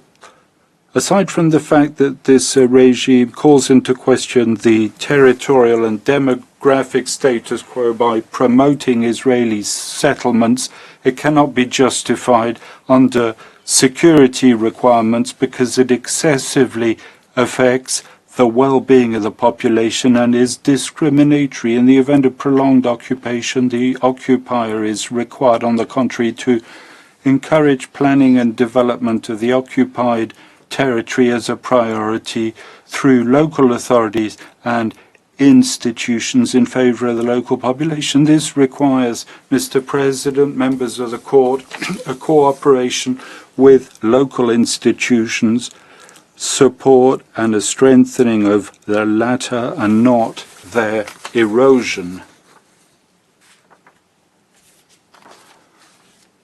I will now turn to the second concrete area, that's to say access to vital goods for the survival of the population and protecting a dignified life. Humanitarian requires that the occupier supplies the population with essentials for its survival. The obligation to restore order and public life must be interpreted broadly and designates the various aspects of the life of the population. The occupier is therefore entitled to make changes going a priori against the status quo as long as they're necessary to improving local life. As indicated above, the conditions of existence of the population under occupation are also governed by human rights, which notably, in a context of prolonged occupation, support and reinforce humanitarian law. The occupier must immediately ensure minimum enjoyment of economic, social and cultural rights and refrain from adopting measures that would limit their exercise. Next, with the prolongation of occupation, the obligation to a gradual achievement comes into play. It requires the occupier fully assumes the exercise of these rights in time. Furthermore, by virtue of the right to life, the occupier has the obligation to generate conditions of existence in accordance with human dignity for persons living under his jurisdiction. In the face of prolonged occupation, the economic and social development of the territory may require long-term changes which opposed to maintaining the status quo. This, of course, creates obligations for Israel as occupying power as well as for Palestinian actors. Mr. President, members of the court, these regressive measures and the use of resources on Palestinian and on occupied Palestinian territory, regressive measures and the use of resources of the occupied Palestinian territory for the needs of the occupier clearly run counter to the previously mentioned criteria. They require modifications of the status quo for the interests of the occupier to the detriment of the Palestinian population. Furthermore, the absence of a gradual realization of human rights is an issue of concern. Lastly, third specific area illustrated in the context of prolonged occupation, the tension between the right of the occupier to guarantee his security, the obligation to ensure the well-being of the population by using the example of the use of force in operations to maintain order. Under Article 43 of the Hague Regulations, the occupier may use force to restore and ensure, as far as possible, public order and safety. However, such a use of force should not be a matter for the conduct of hostilities. Article 43 is but a referral to rules of maintaining order that form part of human rights and the right to life. Maintaining order rests on three principles: necessity, proportionality, and precaution. By way of the principle of necessity, the use of lethal force can only be used in last resort and must pursue an objective goal, such as self-defense or to defend a third party in the event of imminent threat to life. This imminence criteria is strict and cannot authorize use of force preventively. Furthermore, the use of force must always be individualized. A crowd of demonstrators cannot be considered as such as a threat to life. Furthermore, a differentiated use of force must be used if possible. This requires supplying appropriate equipment and weapons for maintaining order, including water cannons, batons, and rubber bullets. By virtue of the principle of proportionality, the degree of force used must be strictly proportionate to the gravity of the offence and the legitimate goal to be reached. Incidental losses are generally not tolerated, and the life of persons who disrupt order must be taken into consideration when weighing up the interest. By virtue of the precautionary principle, law and order operations must be planned with the goal of avoiding the use of lethal force. All this is removed from a logic specific to the conduct of hostility. In the context of occupation that is prolonged, maintenance of order is applied by default. Hybrid situations of civilian and hostile violence must be far rarer than the context of a nascent occupation. Weapons and equipment made available to occupying or security forces must be similar to those which are used by states in peacetime. The use of combat weapons and the use of snipers is even more inappropriate during long-term occupation. The militarization of maintaining order operations must be avoided ex ante when a legitimate legislative and administrative framework must be put in place to regulate the use of force, and the training of Israeli forces must be consistent with international maintenance of order. Ex post, any use of lethal force must be the subject of an actual investigation to ensure accountability, and in the case of proven violations of human rights, there is a requirement to bring those responsible to justice. Israel, as an occupying power, must protect the civilian Palestinian population in the West Bank. The violence exercised by individuals such as settlers towards the population of the occupied Palestinian territory must also be investigated and, where appropriate, subject to criminal proceedings. The positive obligation to protect the population from third parties is an essential component of the right to life. In conclusion, prolonged occupation may a priori give rise to tensions between maintaining the status quo, security of the occupier, and the well-being of the population.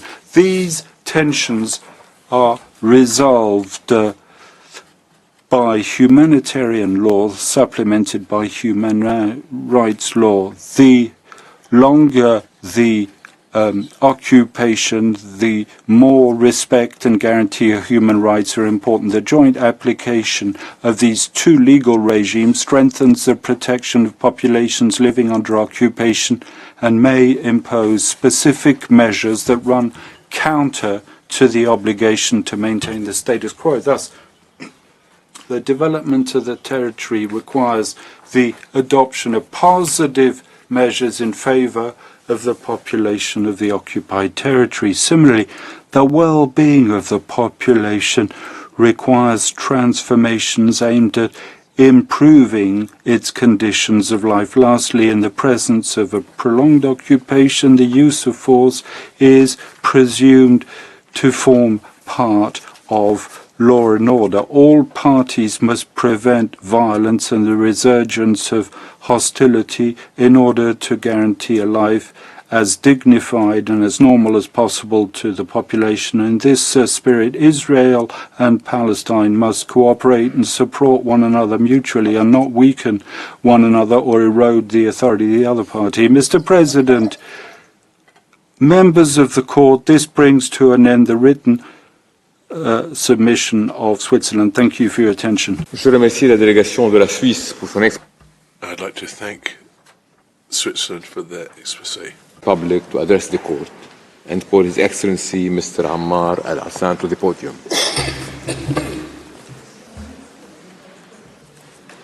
Mr. President, distinguished members of the esteemed court, it is an honor and privilege to address the esteemed court today on behalf of the Syrian Arab Republic at a very sensitive time, while the Palestinian people find themselves with no real protection. In this oral statement, I will present my country's position regarding the questions related to this case in accordance with what was stipulated in the relevant General Assembly resolution. Out of respect for the time allotted to me by the esteemed court, I will get straight into presenting my country's legal position. Mr. President, distinguished members of this honorable court, the theory of occupation in principle contradicts all the values, ethics, laws, and charters that humanity has established throughout its long history. In order to preserve human dignity and sanctity, to maintain international peace and security, and to save the world from the scourges and sufferings of wars. In fact, the crime of occupation has been and continues to be the most serious and heinous crime in the history of mankind, taking into consideration the occupation's flagrant violation of the Charter of the United Nations, the provisions of international law, international human rights law, and international humanitarian law, and all international charters and customary rules. In fact, occupation acts primarily on the basis of usurping land by force, which is essentially prohibited under international law and the provisions of the Charter. It also acts on the basis of suppressing the will of the people, seeking to degrade their dignity and deprive them of their basic rights. Today, the practices of Israel, the occupying power, are definitely the clearest reflection, unfortunately, of the failure of the international community to prevent heinous crime of occupation and to ensure the implementation of the relevant resolutions of Security Council, General Assembly, and the Human Rights Council. The Syrian Arab Republic stresses the need to hold Israel accountable for its grave and continuing violations of the provisions of international law, the Charter of the United Nations and its relevant resolutions, and the provisions of international humanitarian law, including provisions in Section 3 of the Fourth Geneva Convention of 1949, Article 47, and what follows. Mr. President, distinguished members of the Court, we are here today to make sure that they, the occupiers, do not get away with impunity. The first question before the distinguished Court today relates to one of the most important and noble human rights, which is the eternal and fundamental right to self-determination. The right to self-determination is a fundamental human right that is enshrined, among other international instruments and conventions, in Article 1, Paragraph 2 of the Charter of the United Nations, providing that each state shall, and I quote, refrain from any forced action depriving peoples of their right to self-determination, freedom, and independence, end of quote. And that each state shall, again I quote, encourage through joint and unilateral action the realization of the principle of self-determination of peoples, end of quote. This right is also reiterated and affirmed in common Article 1 between the Covenant on Economic, Social, and Cultural Rights and the International Covenant on Civil and Political Rights, which obliges states that are parties to these covenants to promote the realization and respect of this right in accordance with the provisions of the Charter of the United Nations.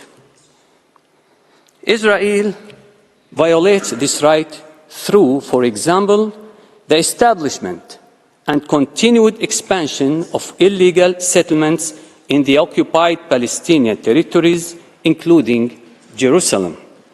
We note, in particular, the discriminatory Israeli legislation of 2018, or what's so-called the Basic Law, Israel as the nation-state of Jewish people, which recognizes the right to self-determination exclusively for the Jewish people, denying the right of the Palestinian people to self-determination on their land and in their homeland.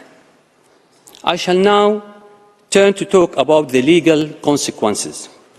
Israel must be held accountable for its violations of international law and United Nations resolutions.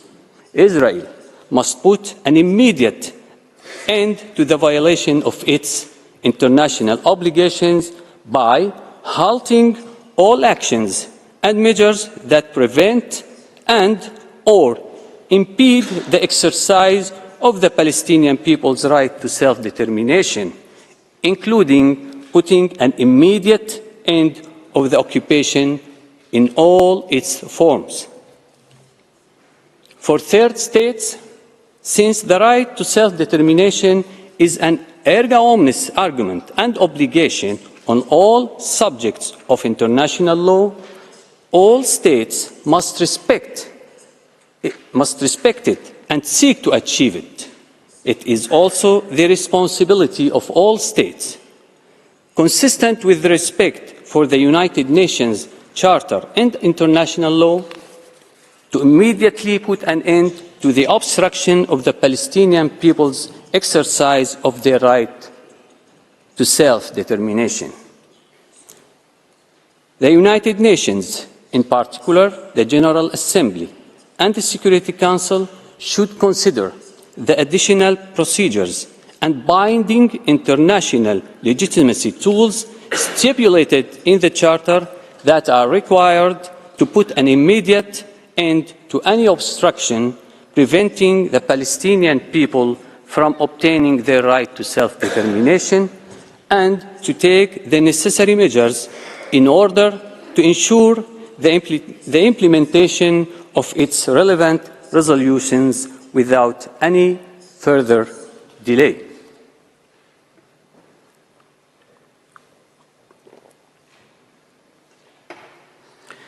With your permission, Mr. President, I shall delve into the part of the question regarding prolonged occupation, settlement, and annexation, along with changing the demographic composition.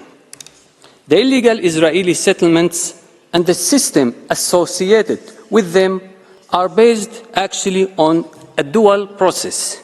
On one hand, the forced displacement of Palestinians and the confiscation of their lands, and on the other hand, the transfer of Israeli settlers and the construction and expansion of settlements on confiscated lands.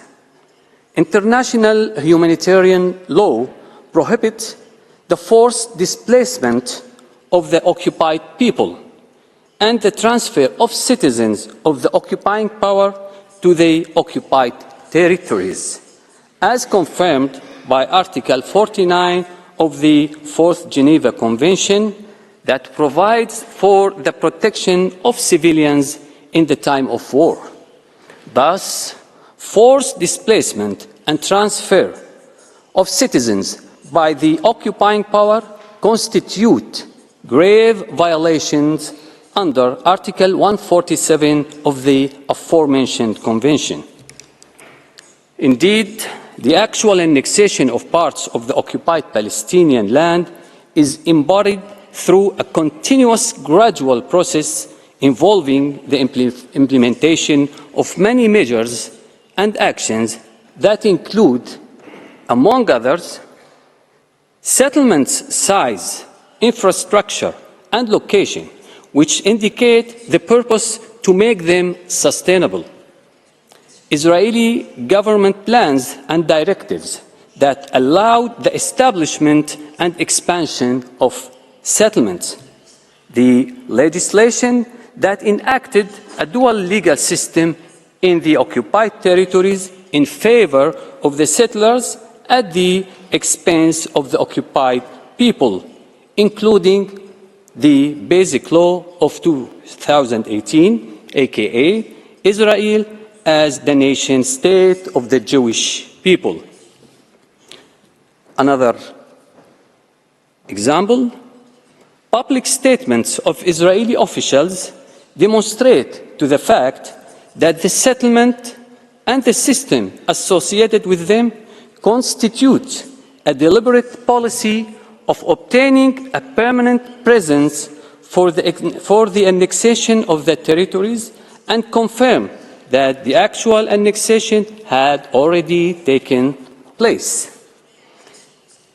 The guidelines and coalition agreements of the new Israeli occupation authorities, sworn in on the 29th of December 2022, in which they explicitly declare that the Jewish people have an exclusive and indisputable right to all areas of Israel, and undertake to strengthen and develop settlements throughout what they called the land of Israel, in the Galilee, the Negev, the West Bank, and in the occupied Syrian Golan, despite the confirmation by the United Nations Security Council Resolution 497 of 1981 that provides, and I quote, "The Israeli decision to impose its laws, jurisdiction, and administration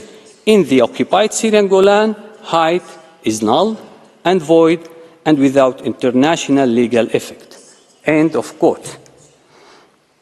Mr. President, distinguished members of the court, in 1980, the Israeli Knesset adopted the Basic Law on Jerusalem, which states that Jerusalem, whole and united, is the capital of Israel, effectively annexing the city in flagrant violation of international law and of the city's own international status. In response, the United Nations Security Council adopted Resolution number 478, which declared that, again I quote, "all legislative and administrative measures and actions taken by Israel, the occupying power, which have altered or purport to alter the character and status of the holy city of Jerusalem, and in particular the recent Basic Law on Jerusalem, are null and void and must be rescinded forthwith." Mr. President, since then, the Israeli occupation authorities have worked to consolidate further annexation instead of reversing it. I shall now talk about the legal consequences. Israel is obliged to immediately stop all its violations of its legal obligations in Jerusalem and all other occupied Palestinian territories. The cessation of such violations entails, inter alia, the dismantling of illegal structures, including settlements and the apartheid wall, the cancellation or the activation of all legislative and regulatory acts adopted by Israel with the aim of building illegal settlements and normalizing said system. Also, Israel is obliged to make reparation for the damage caused to individuals concerned through restitution and compensation. Regarding the legal consequences for third states, the United Nations General Assembly, in its resolution 77/25, called on all states, inter alia, first, not to recognize any alterations to the pre-1967 borders and to ensure that agreements with Israel do not imply recognition of Israeli sovereignty over the territories occupied by Israel in 1967. Second, not to provide aid or assistance to illegal settlement activities, specifically with settlements in the occupied Arab territories of Palestine and the Golan, in line with Security Council Resolution 465 of 1980. For the United Nations, the international organization, in particular the General Assembly and the Security Council, should consider the additional measures and binding international legitimacy tools stipulated in the Charter that are required to immediately end the illegal occupation and take the necessary measures to ensure the implementation of its relevant resolutions without any further delay. Your Honors, just as a reminder, today we are talking about a huge record of UN resolutions that Israel keeps violating. Actually, when it comes to the Arab-Israeli conflict, we are talking about 180 resolutions of the General Assembly and 227 resolutions of the Security Council. Mr. President, allow me now to move on to the part of the question regarding discriminatory legislations and measures. Since its inception, Israel has adopted various discriminatory legislations aimed to ensuring its control over the maximum geography with the minimum possible number of Palestinians. The United Nations Human Rights Council has described the Israeli discriminatory measures as, and I quote, a combination of movement restrictions consisting of the wall, checkpoints, a permit system that affects only the Palestinian population, and the application of a two-tier legal system that facilitated the establishment and consolidation of settlements and other violations and forms of institutional discrimination. End of quote. The United Nations General Assembly has always, and for many years, condemned in a large number of resolutions the discriminatory policies and practices of Israel, the occupying power, against the Palestinians as well as the Syrians in the occupied Syrian Arab Golan. These policies and practices include, according to these resolutions, killing and injuring civilians, arbitrary arrest and detention, in addition to forced displacement of civilians, transfer of settlers to the occupied Palestinian and Syrian territories, destruction and confiscation of civilian properties, and demolishing homes. Your Honors, in the devastated Gaza Strip, long before the 7th of October 2023, Israel practices racial discrimination towards the Palestinian population in the form of its ongoing blockade. The discriminatory nature of the blockade actually imposed on the Gaza Strip was recognized by the United Nations Committee on the Elimination of Racial Discrimination. This blockade was found to violate the Convention on the Elimination of Racial Discrimination. The actions of Israel are part of a large-scale, repressive, organized and systematic regime. Such actions have been identified as apartheid after thorough factual and legal examination by the UN Special Procedures and by various international organizations. Apartheid is most manifested in the occupied Palestinian territories, including Jerusalem, where illegally located settlers benefit from far-reaching privileges at the expense of the basic rights of the Palestinian people. For legal consequences, Israel is obliged to immediately repeal all legislations aimed at or leading to the maintenance and perpetuation of apartheid and racial discrimination against the Palestinian people. This includes the termination of its settlement activities, the cessation of all discriminatory policies and practices, along with due compensation to all those affected by these policies and practices, including Palestinian refugees. For third states, they must not recognize this illegal situation and must not provide any help or assistance in any way that may sustain and maintain this situation. For the United Nations, especially the General Assembly and the Security Council, the international organization should consider the additional measures required to end the apartheid system established by Israel and should take the necessary measures to ensure the implementation of its relevant resolutions without further delay.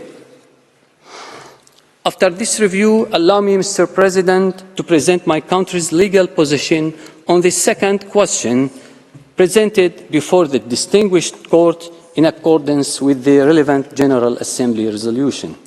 It's about illegal status of occupation. The acts and practices of occupying powers are strictly regulated by international law and international humanitarian law. Article 49, paragraph 6 of the Fourth Geneva Convention stipulates that, and I quote, "The occupying power shall not deport or transfer parts of its civilian population to the territories it occupies." End of quote. While the occupying power is obliged under international law to administer the territory for the benefit of the people under its occupation, Israel administers the territory only for the benefit of its settlers, and even to ensure the sustainability of the illegal occupation of others' land. While annexations or claims of sovereignty over territories under the interim administrative authorities of the occupying power are strictly prohibited, Israel has sought to exercise fait accompli sovereignty over Jerusalem and the occupied Arab territories. Mr. President, members, distinguished members of this honorable court, we believe in the first place that the Israeli occupation in and of itself should be considered absolutely illegal, and that we should not be satisfied with only and merely describing its practices and policies. Allow me now to move to the legal consequences. The legal consequences constitute Israeli commitment to an immediate and unconditional end to its occupation of the Arab territories in Palestine and the rest of the occupied Arab territories, including the Syrian Arab Golan, in addition to providing compensation to all those affected. For third states, it is imperative to commit to support all efforts exerted to end the illegal occupation without delay, and to refrain from any actions that contribute to maintaining the illegal situation. For the United Nations, in particular the General Assembly and the Security Council, it should consider the additional measures and binding international legitimacy tools stipulated in the Charter that are required to ensure the implementation of the relevant resolutions without any further delay, including the immediate and unconditional end to the Israeli occupation of the occupied Arab territories in Palestine and the Syrian Golan. The Honourable Judges, the Syrian Arab Republic affirms the principle that states shall not obtain legal rights from unilateral acts that do not comply with international law. Syria also re-emphasizes the temporary nature of the occupation, and that even if it is a fait accompli, this does not and will not give the occupying power the right to acquire sovereignty over the occupied territories, no matter how long this brutal occupation lasts.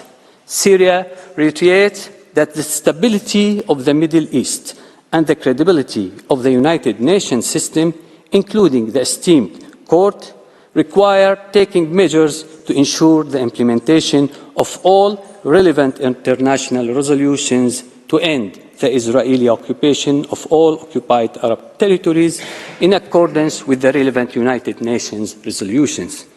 Mr. President, esteemed members of the court today, in this case, does not create new rights, but rather reveals rights that are violated by Israel every day since 1948.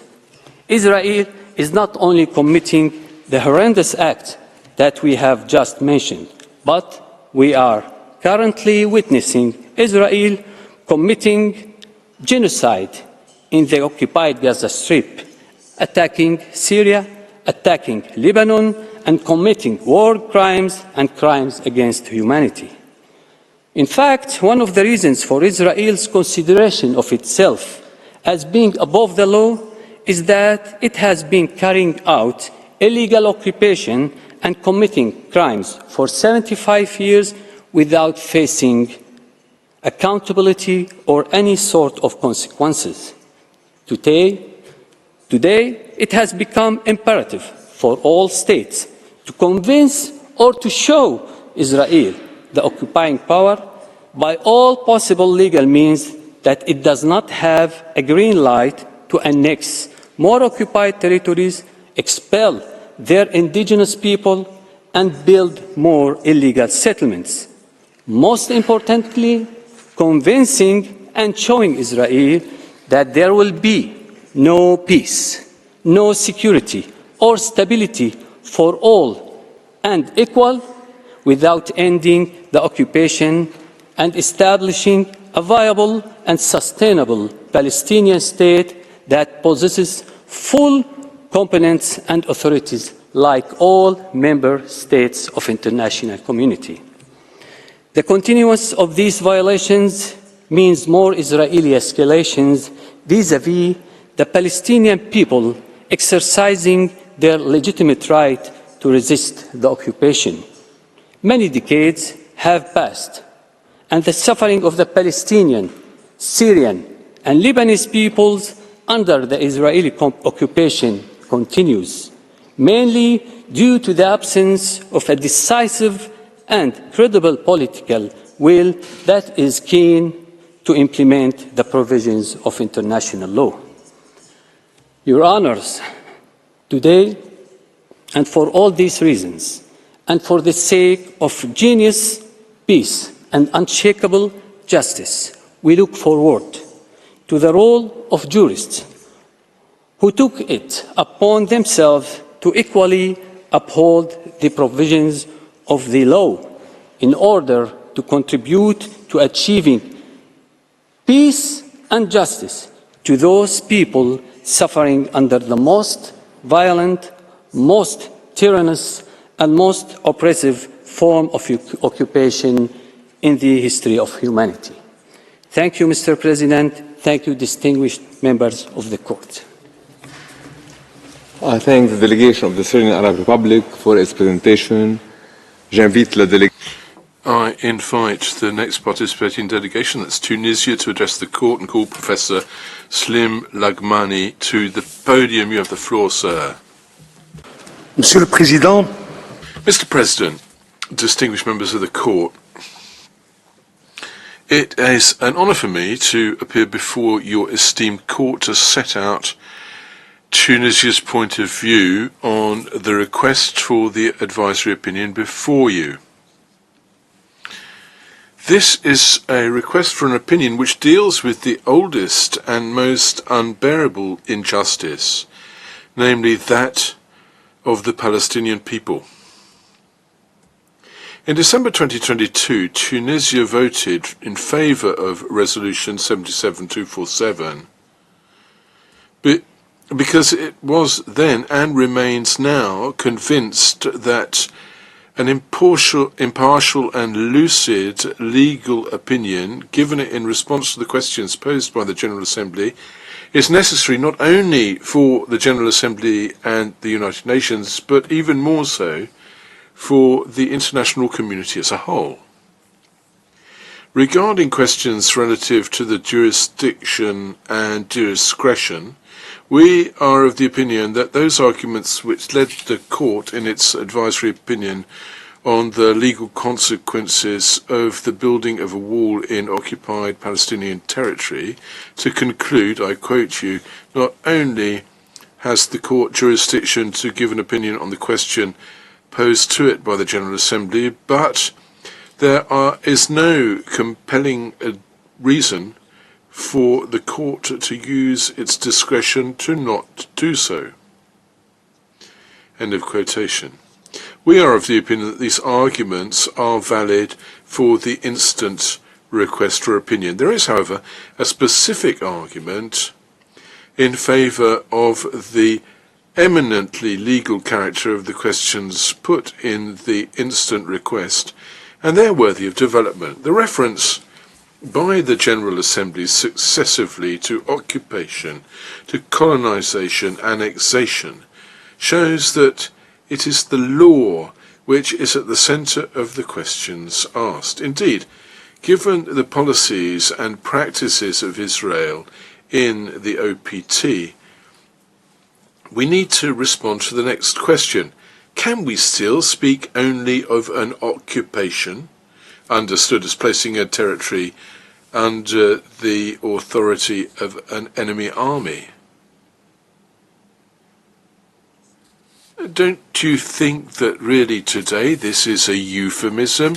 Hasn't Israel gone far further than just merely annexing de jure or de facto Palestinian territories by adopting laws and measures, discriminatory laws and measures, besieging Gaza since 2007 and conducting since 7 October 2023 a war of annihilation? Going further, in what legal category can Israel's illegal presence in Palestinian territory be placed?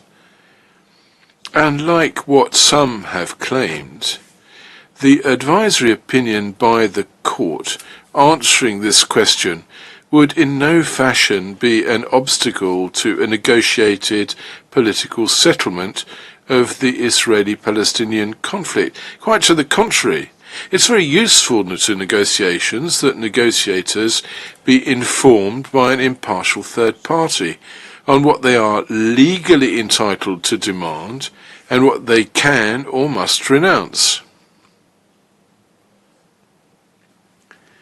But perhaps first we should look at what violations are in issue, and then we'll see subsequently what their legal consequences are.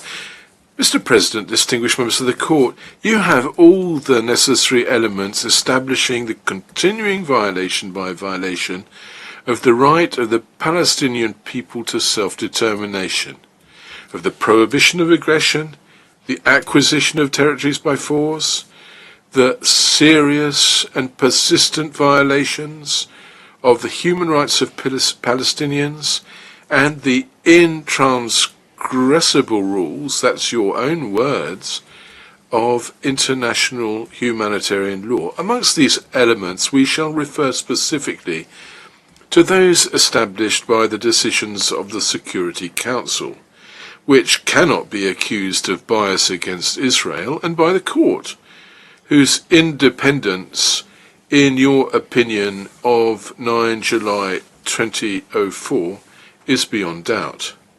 Those principles and rules breached figure in the non-existent list of peremptory norms of general international law annexed by the International Law Commission to their draft conclusions relative to the determination and legal consequences of Just Kogan's norms.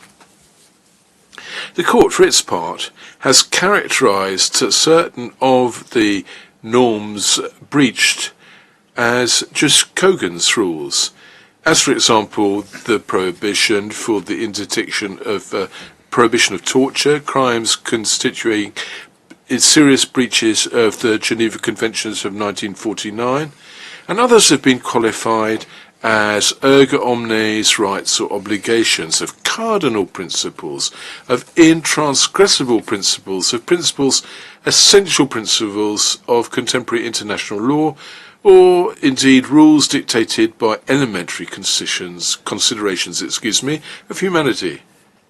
Now, in the time frame that we have for this oral presentation, we can't look at all of these violations. It will suffice to show that the occupation of Palestinian territories, considered as a whole and in terms of duration, has as a final aim the negation of the Palestinian people's right to self-determination and the acquisition of its territory by force, and to attain this end, Israel has not hesitated to choose the most heinous of all means, namely the genocide of the Palestinian people.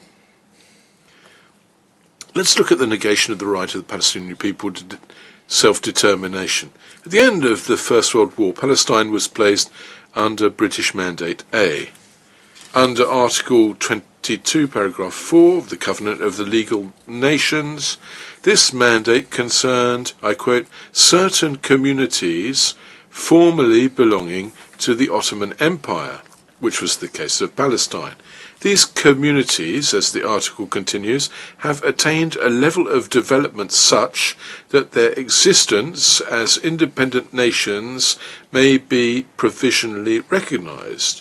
The League of Nations considered thus that Palestine was a nation, and that the mandate, when it expired, should have led to the definitive independence of Palestine, and this over the entire territory under the mandate. Now, throughout the mandate, the UK implemented the Balfour Declaration, part of the British mandate over Palestine. The declaration provided not for the creation of a Jewish state, but, I quote, for the establishment in Palestine of a national home for the Jews.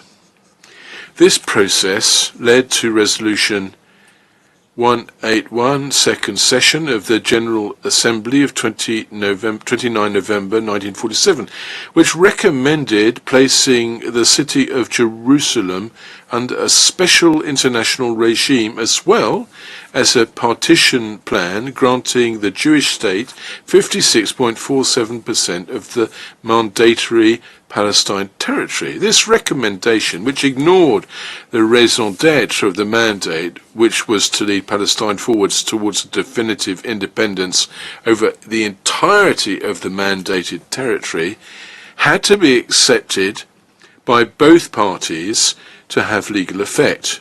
Now, the Jewish party accepted it, but the Palestinians and the Arab states of the region refused. The Jewish party, however, rushed to proclaim its state, and subsequently there was the 1948-1949 war, which led to a reduction of 23% of the space conceded to the Palestinian state by Resolution 1812, and to the exile of 750,000 Palestinians. Now, the effect of this war and the power balance which resulted were at first a step backward. The recognition of the existence of a Palestinian people and of its right to self-determination by the political organs of the United Nations was slow to come. With your permission.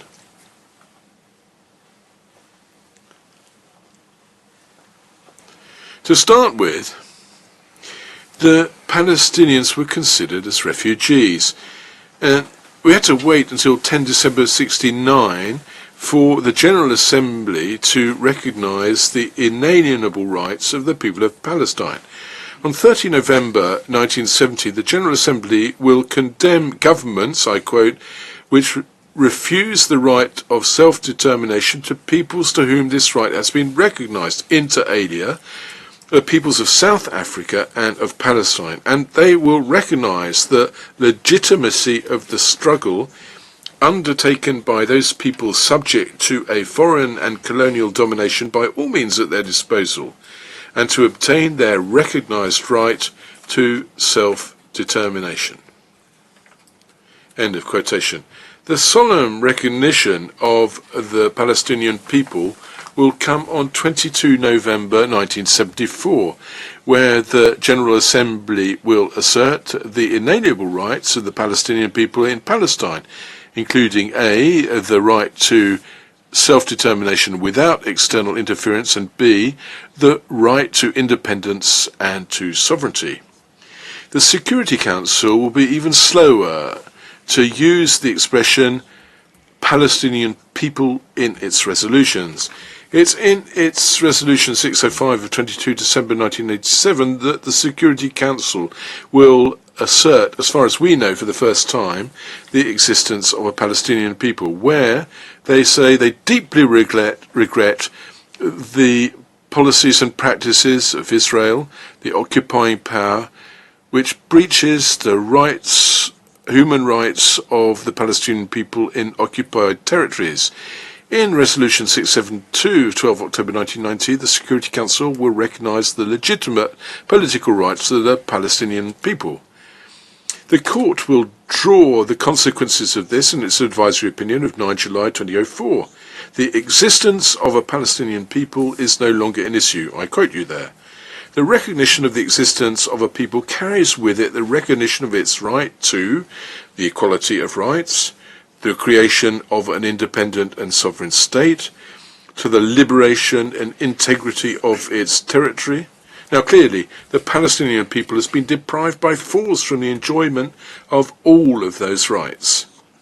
That's what the Court will conclude on 9 July 2004. I quote you.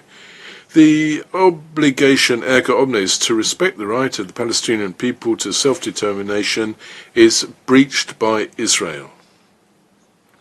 But it wasn't only its right to self-determination that the Palestinian people has been deprived of. It has been deprived of its very existence.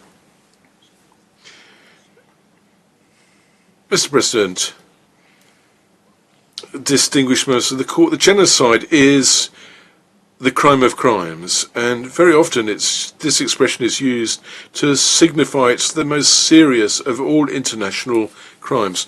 Now, we use it here to mean that once genocide is established, there is no need to establish the violation of the other rules and principles.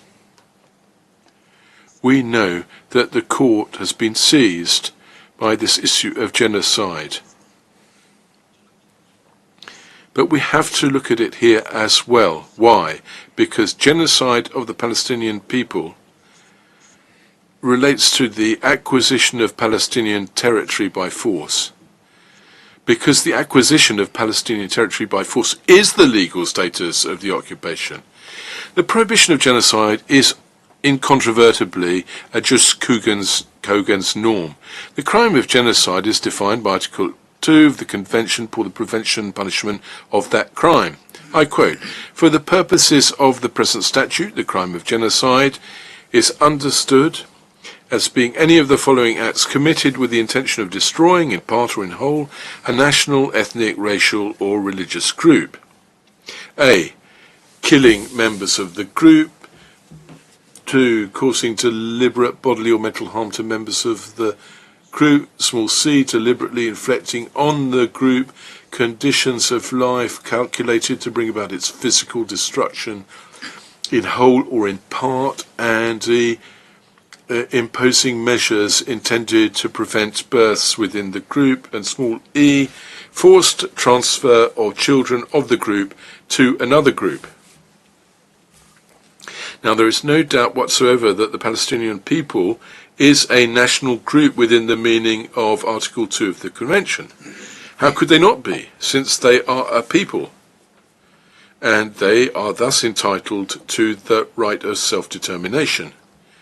There is no doubt either that those acts mentioned under paras A, B, C, and D have taken place and are taking place right now.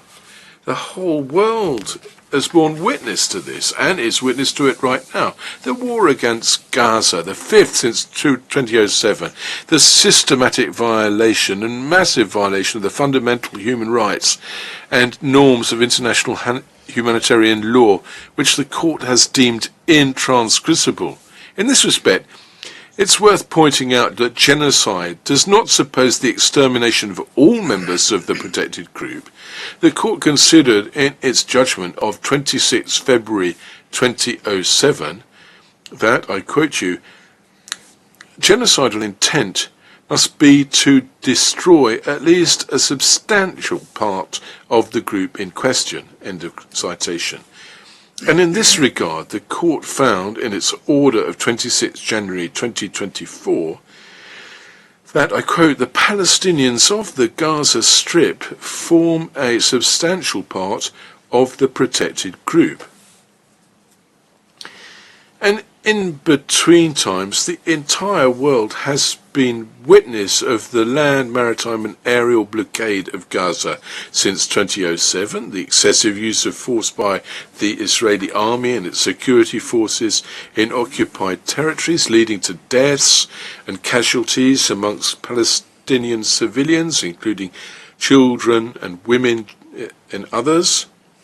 The acts of violence and harassment committed by groups of armed settlers towards civilians and children, destruction of property, homes, religious sites, historical sites, confiscation of land as collective punishment, expulsions, forced displacement of civilians, attempts to forcibly transfer Bedouin communities, detention of thousands of Palestinians, large number of women and children, elected representatives over an excessive period, without charge and without guarantee of due process, including ill treatment and sometimes even torture.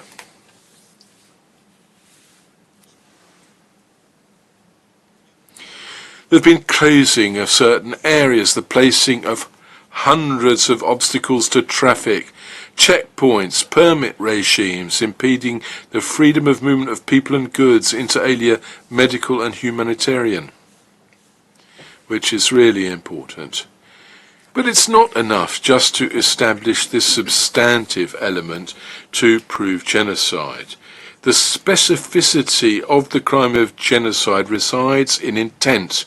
Now, intent is always difficult to prove, but such proof is not impossible if you can establish the existence of a genocidal policy. That means an option taken collectively or individually by the authorities who have the power to decide and carry out this plan, aimed at destroying the Palestinians as a national group. And such a policy exists. This is attested by Israeli legal texts, by the declaration of its politicians at the highest level, and by the systematic, coordinated character of its practices and measures. Let us recall the aggression of 1967, and since then the refusal to withdraw from occupied territories, which shows that Israel has occupied these territories to install themselves there definitively. The de jure annexation of Jerusalem, the de facto annexation of the West Bank by settlements which aim, in the long term, to establish a fait accompli. West Bank is no longer Palestinian.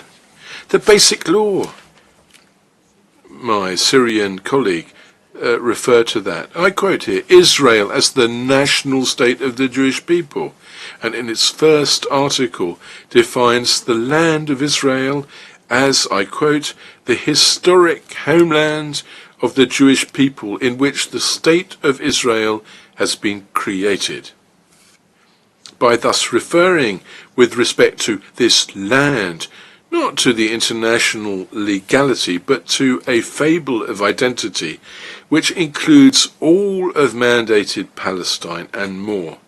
The same article provides that the right to exercise national self-determination within the State of Israel is exclusively that of the Jewish people, giving thus a constitutional value to the very negation of the Palestinian people's right to self-determination. Let's also point out Article 7, which provides that the state considers the development of Jewish settlements as a national value and will act to encourage and promote their creation and reinforcement.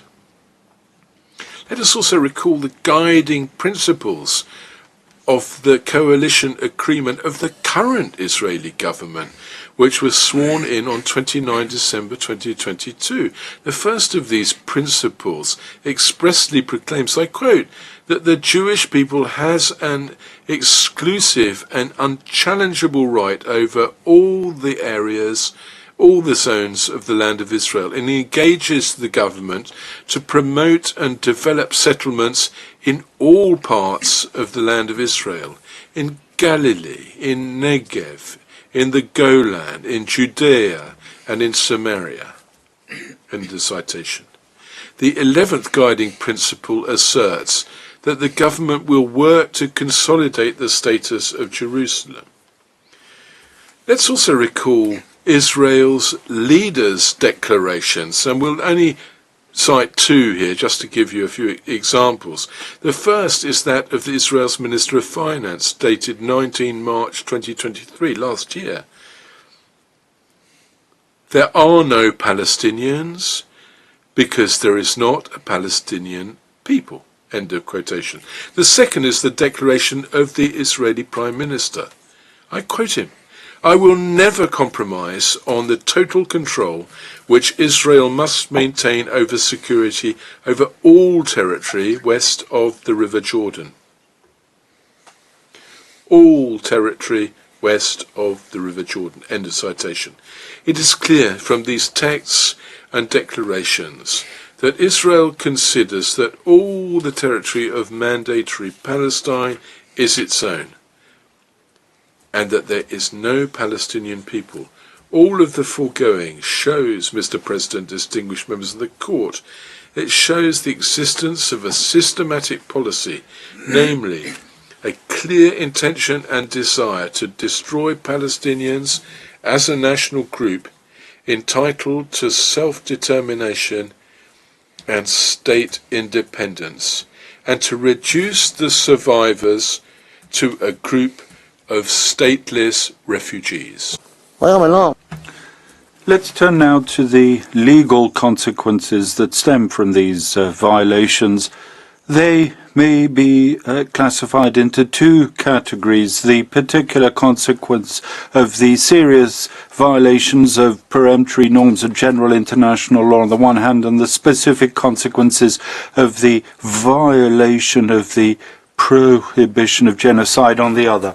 The International Law Commission has ascribed specific consequences to the serious violations of Joost Cohen's norms and has defined what it understood by serious violation is grave. A violation if it denotes on the part of the responsible state a flagrant or systematic breach to the execution of this obligation. End of quote. The violation of Joost Cohen's norms committed by Israel are both flagrant and systematic. Flagrant is used to refer to what is obvious for all to see.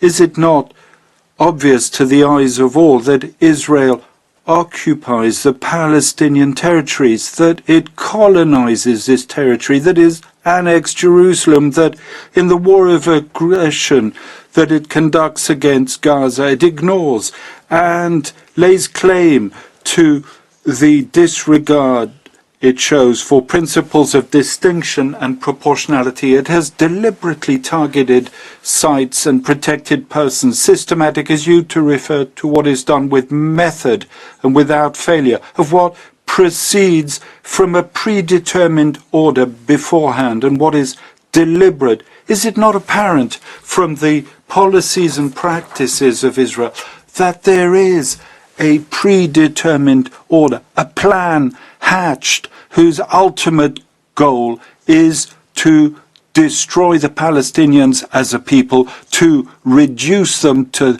dust as individuals, and that Israel has never ceased working to fulfill it?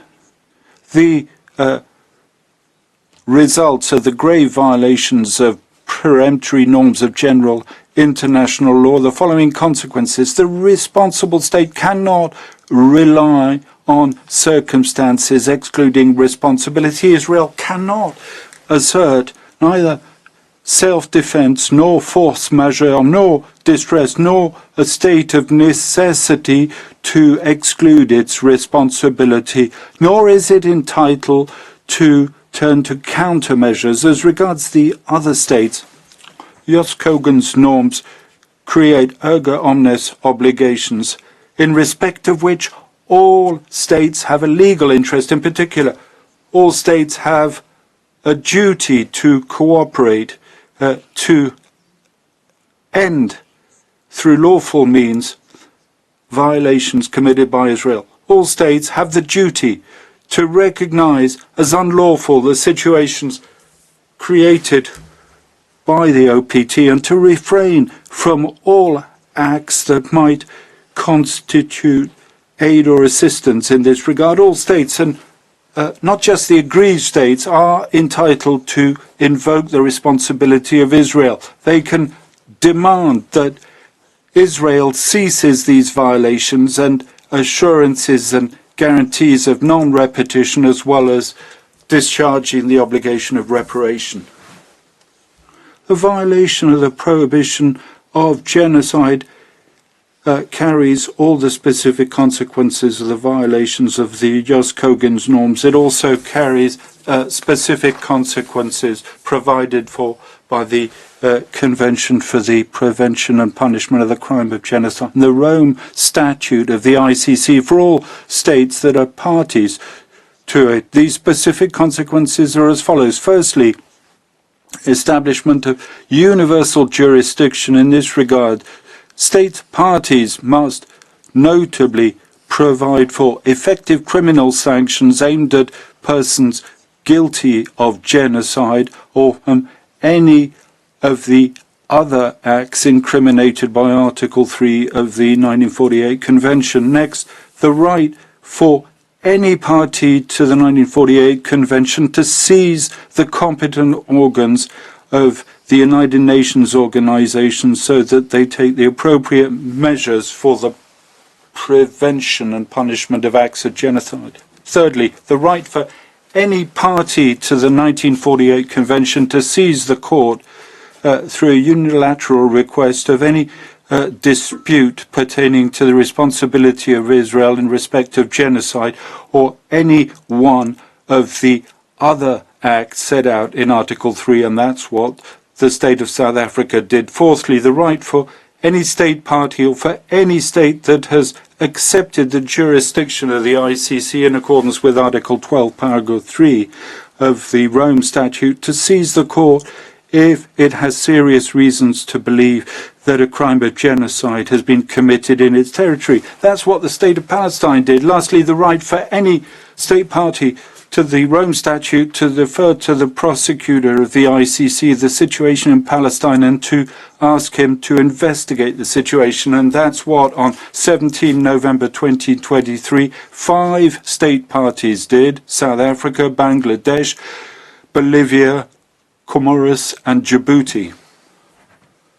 We'll conclude our intervention by setting out the legal consequences that flow for the United Nations Organization of the legal status of occupation as we have determined it. In this regard, we can but paraphrase the consequences highlighted by your court in its opinion 2004. The organization of the UN, specifically the GA and the UNSC, must examine what further measures might be taken to end the OPT and the serious and persistent violations of general peremptory law that are committed there. Mr. President, members of the court, I thank you for your attention.